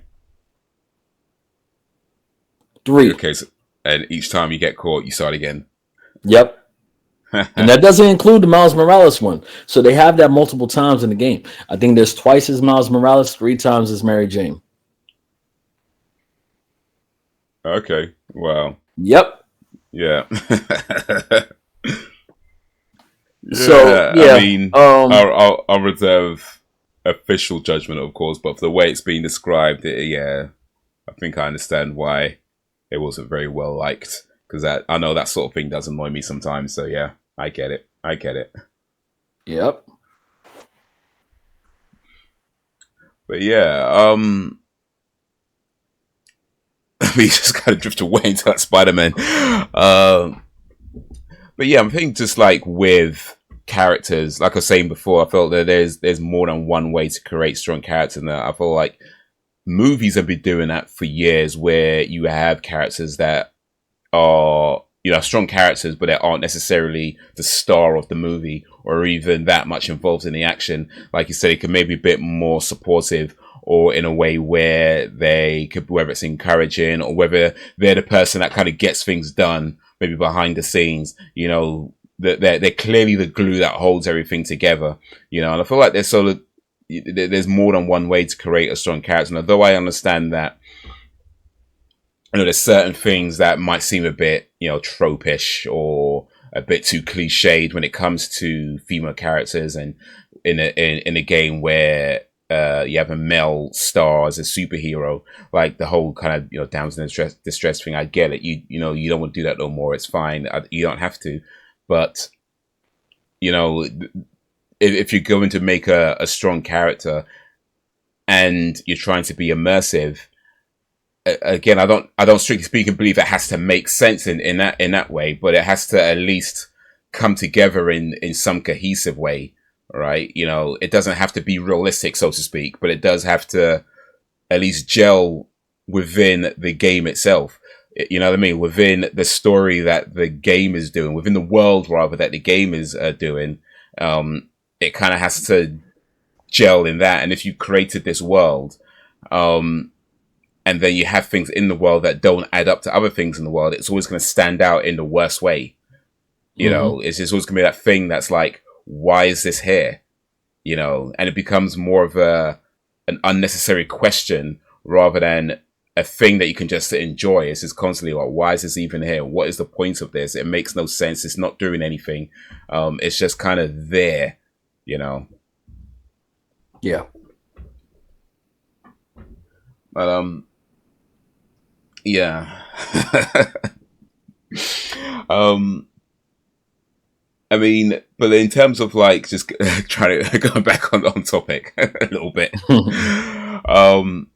I mean, in terms of this whole thing with Sweet Baby and games going woke and that whole thing. I mean, what input Sweet Baby had, I guess it's not fully known. I mean, I know they put on their website about certain things that they've consulted on, but it's not necessarily specifics of what they actually did. So how much of an input they've had in Spider-Man 2 and Mary Jane turning out that way, can't really comment on. But yeah, I do feel like there is a legitimate issue, or is that the right word to use? Actually, a legitimate grievance with companies like that, and purporting to be one thing, and maybe that's not always quite the case. And I was saying before about games have been woke for a long time. It's not new. In fact, even in the video that I sent they talked about Street Fighter. They talked about Tomahawk in that video. Yeah. But even going back before that, Street Fighter been inclusive. Before Tomahawk. But, I mean, granted, back in the early '90s, inclusivity was a bit stereotypical, right? And perhaps by modern day standards, that might be considered a little bit insensitive. It is what it is. Times move on. Yeah, that's fine. But certainly, the point I'm making is that it's not new that games have done this. It's not new that games have had female characters. It's not new that games have had different ethnicities in them. Granted, it hasn't always. It's not necessarily that every single game has done that, and I do appreciate that vast majority of games over the years do feature, the kind of straight white male thing, right? I think that's fair to say. But to act like these things never happened before, or like I said, we could go back to feminist frequency, and that was only what 10 years ago. Actually, what was feminist frequency? I guess about 10 years ago now. Damn, that's crazy. It's been about 10 years. Oof, a decade. Damn, man. But even before feminist frequency, it was like, games were doing this. So to me, it's not even a question of have games gone woke. Like I say, I don't. It's not even the right use of the word anyway. But to me, it's not even a thing about have games gone woke or should games get woke. For me, it's always going to come down to creative choice and creators, developers, and being able to create the games that they want to create in the way that they want to create them. And if they want to employ or hire consultants, of course that's fine. I'm not saying don't do that, but as long as they're able to create the games in the way that they want to, in the way they feel is best, and those games might not come out well. Those games might come out looking very monotone, right? But it just is what it is. It just is what it is. Like, none of that should ever really be an issue, because I think one of the things that gets missed in a lot of these discussions is how easy it is to make games now versus how, let me not say it's easy, it's not easy, but how much easier it is to make games now than it was 15, 20, 30 years ago. I wouldn't say, I'm not say easy, but certainly easier. And if we're talking about people seeing openings in markets and attempting to make attempting to take advantage of that. If you have an idea for something, it's not as hard as it used to be to take advantage of that. So if you see a gap in the market where there's not enough games with certain types of characters, or or this particular group is not being represented enough, it's far easier now to get a game made to do that. And I feel like that is something that needs to be pushed more, because in my mind, it's better to have more options in terms of types of games, especially in the indie market, right? Mm-hmm. Not everything has to be a big AAA blockbuster, but especially in the indie market, it's a better option to do that. If you genuinely believe that this is something that you want and you think that people want and people want to see, it's far easier now. And I just feel like there's so much focus on getting other people to do it, when it's like, well, it's my idea. Why can't I do it? In fact, speaking of sales mentors, another one of my sales mentors said this to me once about what do you call it? Like the ideas boxes where they have the suggestion boxes that companies have, right? He said to me once, if you ever have an idea that's a really good idea and it's a really good idea, don't tell them, work on it yourself. And that's something that's always stuck with me, because when you put an idea into a suggestion box, somebody's going to tell you it's a stupid idea, and a couple of years later they implement it with a few slight changes and act like they came up with it, right? Yeah. So for me, it's just like, if you genuinely believe that you see a gap in the market, whether it's through identity politics or whether it's through race or gender or sexuality, whatever it is you see a gap in, it's not as hard as it used to be. It's not easy, but it's not as hard as it used to be to get these games made yourself. And if there are people who would ride behind you, like things like Kickstarter, or was it Patreon, or things like that. So I would always be in favor of creative freedom. And as far as Sweet Baby goes, I know a lot of people accuse them of forcing people to do certain things. I don't know if that's true. I personally doubt they're it. I kind of doubt they have the power to force anything. They could certainly try to convince, as their jobs is as a consultant, because that's what consultants do. They would try to convince you their idea is a good idea in the hopes that you would keep employing them because they convince you they have good ideas, right? That's kind of how that works.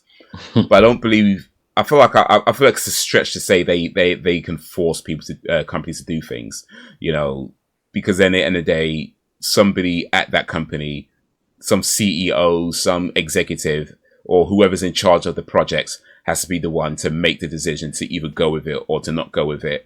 And it's going to be that person's decision or that group's decision. So yeah, I don't feel they're forcing anybody, but in any case, I do feel like there needs to be more of an emphasis on encouraging people to make their own games when you see these gaps in the market. Because if there are people that are also seeing these gaps in the market, that's a win. You know what I mean? That's a win. And you don't have to share that win with some company that's going to, even if they did take your idea, it's going to end up taking like 90% of your profits, or whatever it is. So that's a win. If you're genuinely seeing these gaps, work on the idea yourself, and that's a win for you, But my guess, and like I said before, a lot of this does seem, there does seem a bit of a disingenuous nature to this. My guess is that a lot of times people are saying these things, and part of the reason why they'd rather another company make it is because they don't necessarily believe in the idea themselves enough to want to take the risk. Because at the end of the day, all business is risk. All business involves some kind of risk. Anytime you do anything, it's going to involve some kind of risk. And to me, it's kind of I don't want to say telling, because I don't think that's maybe the right way to describe it, but it does kind of make me think like, if you're not willing to work on this idea yourself, why would you expect somebody else to? You know what I mean? Yeah. Like there's an element of that, but I mean, of course, I have no issue with anybody, whether it's Sweet Baby or anybody else, seeing these gaps in the market and attempting to make money out of it. Good luck to them. I think the idea of a consultancy, like I said before, that specializes in that area, I'm fine with it. I have no issue with that. That said, I do feel like they have gone about this in at least a slightly disingenuous way with some of the things they've done. But overall, the games themselves, I mean, games companies are going to do what they think is best in the end of the day. They're going to do what they think makes money. And I think as gamers, it is up to people to decide what they want to play. And if you are coming across games, whether it's Spider-Man or anything else that you genuinely feel are bad, say it's bad. And again, like I said before I feel like, when I said before about Sweet Baby shouldn't be getting involved with these things if they generally believe in what they're trying to do. I think the same applies to gamers as well. Like sometimes I think some gamers get involved with a lot of these like random things like, you hear about something about, we're being accused of being racist because they don't like a game, and then people feel like they have to defend themselves. It's like, well, look, if you know that you're not racist and you don't like the game for these genuine reasons, you don't need to be. It don't apply to you. If it don't apply, let it fly. That's yeah. I heard that quote in a video. Who's the video? I forget. YouTube video. It doesn't. You know what I mean? If it don't apply, let it fly. If somebody's out there saying things like, "Oh, these gamers are racist because they don't like that there's a black person in the game. These games are sexist and misogynist because they don't like there's a woman in the game." If you know that your gripes with the game are genuine, and you can explain that in a constructive way, you don't need to get involved with this because it don't apply to you. But I feel like sometimes people, we let our egos do the talking, right? So like, absolutely, we let egos do the talk. Because I feel like there's almost a line where it's like, look, as gamers, you can't be if you love games and you want to see games flourish and do well, but there's certain things you have gripes with, and you're able to explain that in constructive ways that are not racist and sexist, right, or bigoted in any way.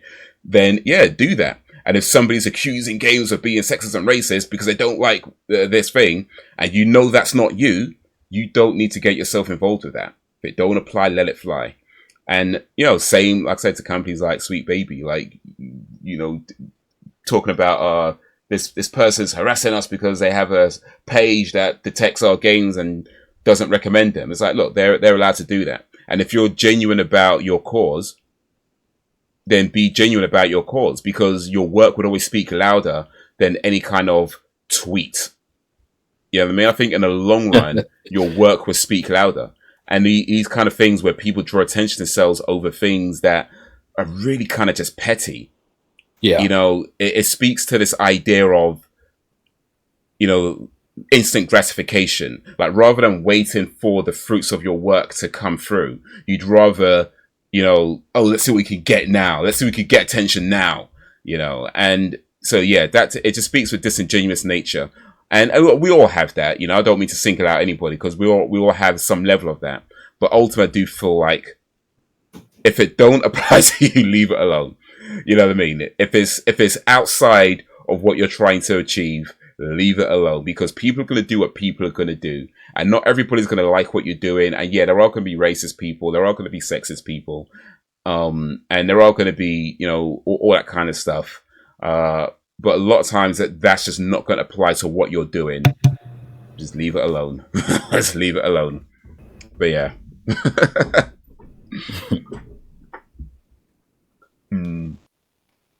But ugh.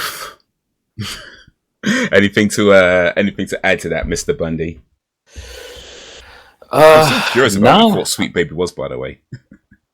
I mean, listen, you don't something want to do with basically what killings. Kendrick was calling Drake. Oh, I haven't paid attention to that, actually. Like, I know it's kind of been a big beef going on, a lot of people talking about it. I've not paid any attention to that at all. Wow. Well, not any attention, that's a lie. I've seen it come up, so I've paid some attention, but I've not listened to any of their songs going back and forth. I guess it's been going on for a while now, though, so I don't know, maybe I should. Not really. Not really. It is just a lot that happened in such a short amount of time. It was great for hip hop. Of course, it got a little personal, but Drake was the first one to, to take it there. Kendrick initiated the whole ordeal because he's a competitive rapper. He lost his muse pretty much. He had writer's block apparently, and pretty much it all started with J. Cole had made a comment saying, "Hey, the best three rappers alive right now is me, Drake, and Kendrick." And then he made comparisons. He's like, "I'm like Ali," and I forgot what he called Drake and Kendrick, but Kendrick came out with a verse on featuring on the song. He was like, "Man, fuck the big three. It's only me," in a competitive way. So Drake made a diss record and just flat out, I think he made a comment like mentioning either Kendrick's family or wife or close friend, one of the two, where he kind of crossed the line. So Kendrick came at him, and then Drake dropped another one, and it was big. It went back and forth, and Kendrick he got relentless. All of a sudden, now you ignite that fire that he was looking for. Mm-hmm. And Drake pretty much had a record. I'm skipping over a lot of details. You got to hear the records yourself. But Drake came out with the last record kind of being like, man, listen, we fed you false information and you ran with it, whatever. And also, you're wrong about this shit that you're accusing me of. Fuck you. And I'm done with this shit. When you're ready to go ahead and talk about some facts, then I'm here, blah blah. But I'm gonna get back to banking my music, and and people kind of shit on it. People were like, dumbing it. Apparently, it has like over 1 million dislikes right now on YouTube. So, and Kendrick, his diss tracks have been like up there. What people were talking about initially was, Kendrick's beats are like all serious, and like Kendrick Lamar always had these kind of, for a lack of better words, an alternative type of hip hop beat. and approach. You know, he's more focused on the artistic side of it, the artistic side of hip hop, rather than coming out with bops. But when he came out with a bop, which was also a diss record, now this is one of the biggest records. It's surpassed. It's already breaking records on Spotify. It's like number 2 or number 1 right now as far as the streaming. It's been streamed like 11 million times or something like that. Yeah, it's crazy. So yeah, apparently Drake lost.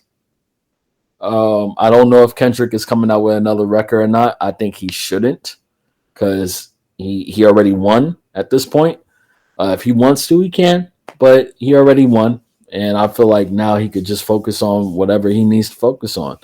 You know, use this inspiration that he has to go ahead and create his own shit that's not even focused on Drake, and that's it. Because the man's, incredible as an artist.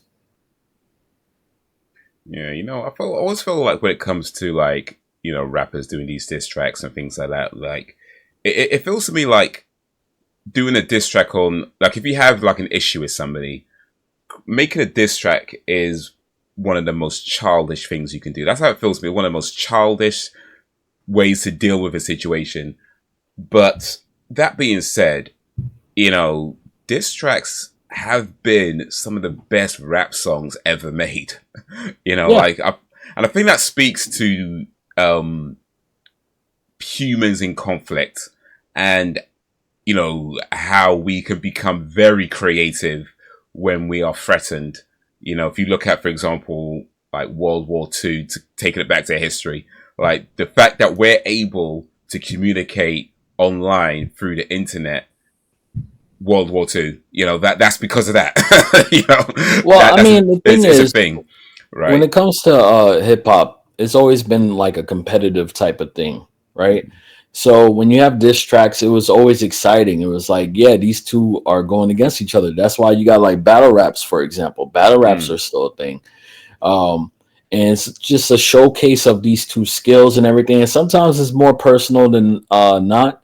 Sometimes it's more than just competition. Again, Kendrick was starting it as just competition, but Drake, said a little too much. And that's when Kendrick was like, all right, so if you're going to take it there, I'm going to take it there and I'm going to run with it too. But another thing too, a lot of people forget that diss tracks have been around even before like hip hop was really a thing. Like shit, you had the Beatles making diss tracks about each other. I remember when I first heard, and I mean not that when it first came out, but when I first heard this diss track that yeah, John you're really John in your Lennon '90s, aren't you? Don't lie. That's why you don't John show your Lennon made a face. diss track about what's his name? Paul McCartney, called How Do You Sleep? You had I don't think I. Yeah, I don't think I knew that actually. Damn. Okay, yeah, they'll cuss each other out. yeah. Uh Okay. George Harrison made another song that was dissing Paul McCartney as well. I forgot, I think it's called Wawa or something like that. Um what else? There was, oh yeah, the thing I learned the other day. Sweet Home Alabama is a diss on another country singer. Okay. Or they have a line in there dissing another country singer or something, or an actor, one of the two. I think it was a country singer. I learned that the other day. It blew my mind. So yeah, I mean, diss tracks have been around. It's just that hip hop made it more like, Yeah. it is straight in your face and all that. But that John Lennon shit, that was ahead of his time. I'm Because gonna have to he check that was, out actually. Damn, man. yeah, Rock and you roll gotta diss hear it. tracks. All right. All right. Yeah. It's called How Do You Sleep by John Lennon. And I don't know if Paul McCartney ever made a response. I think he did, if I'm not mistaken. At least he responded to John Lennon, if I'm not mistaken. But yeah. Damn. Well, Damn. All right. Well, Beatles be You know what they though? I had do. like a crazy kind of fallout. They were already, with everything that went on with them. It's a whole history lesson. Even Yoko Ono was involved and all that shit. It was a whole bunch of things that Mm. caused them to have a big falling out. Yeah, that whole breakup. I know. I mean, a lot of people blame Yoko Ono for it, which I mean, I'm not as well versed on the thing. It's know whose fault it is. I mean, I guess John Lennon got a girl, and then everything changed. The time, I mean but that's yeah, the popular story, but honestly, they had problems mm, before that. yeah, Um, because like almost with any group, it can only go on for so long, mm, and um, you had all this star power involved. George Harrison was tremendously talented. John Lennon, Paul McCartney, all talented in their own regards. Uh, and Ringo feeling like the odd one out the bunch all the time. Pretty much the most unappreciated Beatles. I mean, of the Beatles. mm-hmm. And yeah, he was talented too. Granted, not as as far as the songwriting and everything, not as talented as the others, but shit, Ringo could drum. He could play them fucking drums. Hit them skins. Uh, um, but yeah, before we get too far off, but yeah, Drake, was it Kendrick, J Cole? Yeah, good luck to you guys. Oh I no, maybe J. Cole bowed out. He oh, he's all right, apologized. cool. Yeah, he came out with one diss track and then he was like, you know what? Well, I'm done. Um, Kendrick Good is for you. Good for amazing. you, J I'm Cole. sorry, and I don't want to be involved. Yeah, good for you, J Cole. You did the right thing. Be a man. Be a man. Be a grown up. Let them children bat it out. You be the grown up. You did the right thing. One adult in this whole thing. All right. So yeah. Before we I mean before we end the podcast, was there anything else you wanted to add in regards to games being woke or not woke, or even about NPC, if we MC Miles Morales, we spoke about it. Is anything else that you wanted to add, or you feel that's to bring up? Nah, we covered all bases, and I already said pretty much exactly how I feel about all of those topics. Yeah, definitely. We know how you feel about Spider-Man 2 for sure. I might just play it, see if I like it. I mean, I've heard it's a No, good game, it's but no, it's a I mean, great I've heard this game, first one's a good game. Sorry, but but the first one is a good game. The second one is even better, but of course, it has its flaws. oh, okay, so it's just that bit. Mary Jane is like pretty much the worst out of the game, honestly. In the first one, she wasn't even that bad. Her gameplay was bad, of course, but this one is like, hey, we made her gameplay better, but we made her character worse. And yeah, shit, I probably would have rather her character be better than the gameplay because holy shit, that fucking. Anyway, that's gonna be another rant. I might have to play that game so we can talk about it properly one of these days. So I think it's in my Steam wish list. I know that much, but it's like it's not. I can't even get my Steam wish list on because I'm actually logged in. But I think it's like actually I think I'll find it. One sec. I know it's not. I said I was saying before I tend to buy cheap games. So I have it in my wish list, waiting for it to drop down in price on Mm-hmm. Steam. Let's see. Yeah, right now it's £50 right now, bro. Flipping out, man. I need that to come down to like maybe 15, like 15 or lower. Well, I But think that might be a while. That might be a while. maybe on the first anniversary, which will be in Right. October. Okay, look out for it then. I mean, I get the notifications. I know they've done a few sales in the past, where they've been like, yeah, Spider-Man's on sale, but it's always been like £30. I'm like, man, that's still a bit much. That's a Yeah. bit much. I need to come down. Yeah, 50, if I say it for 15 or lower, preferably lower than 10 actually, because yeah. But Mm-hmm. anyway, that's a me problem. Eventually, maybe we'll see.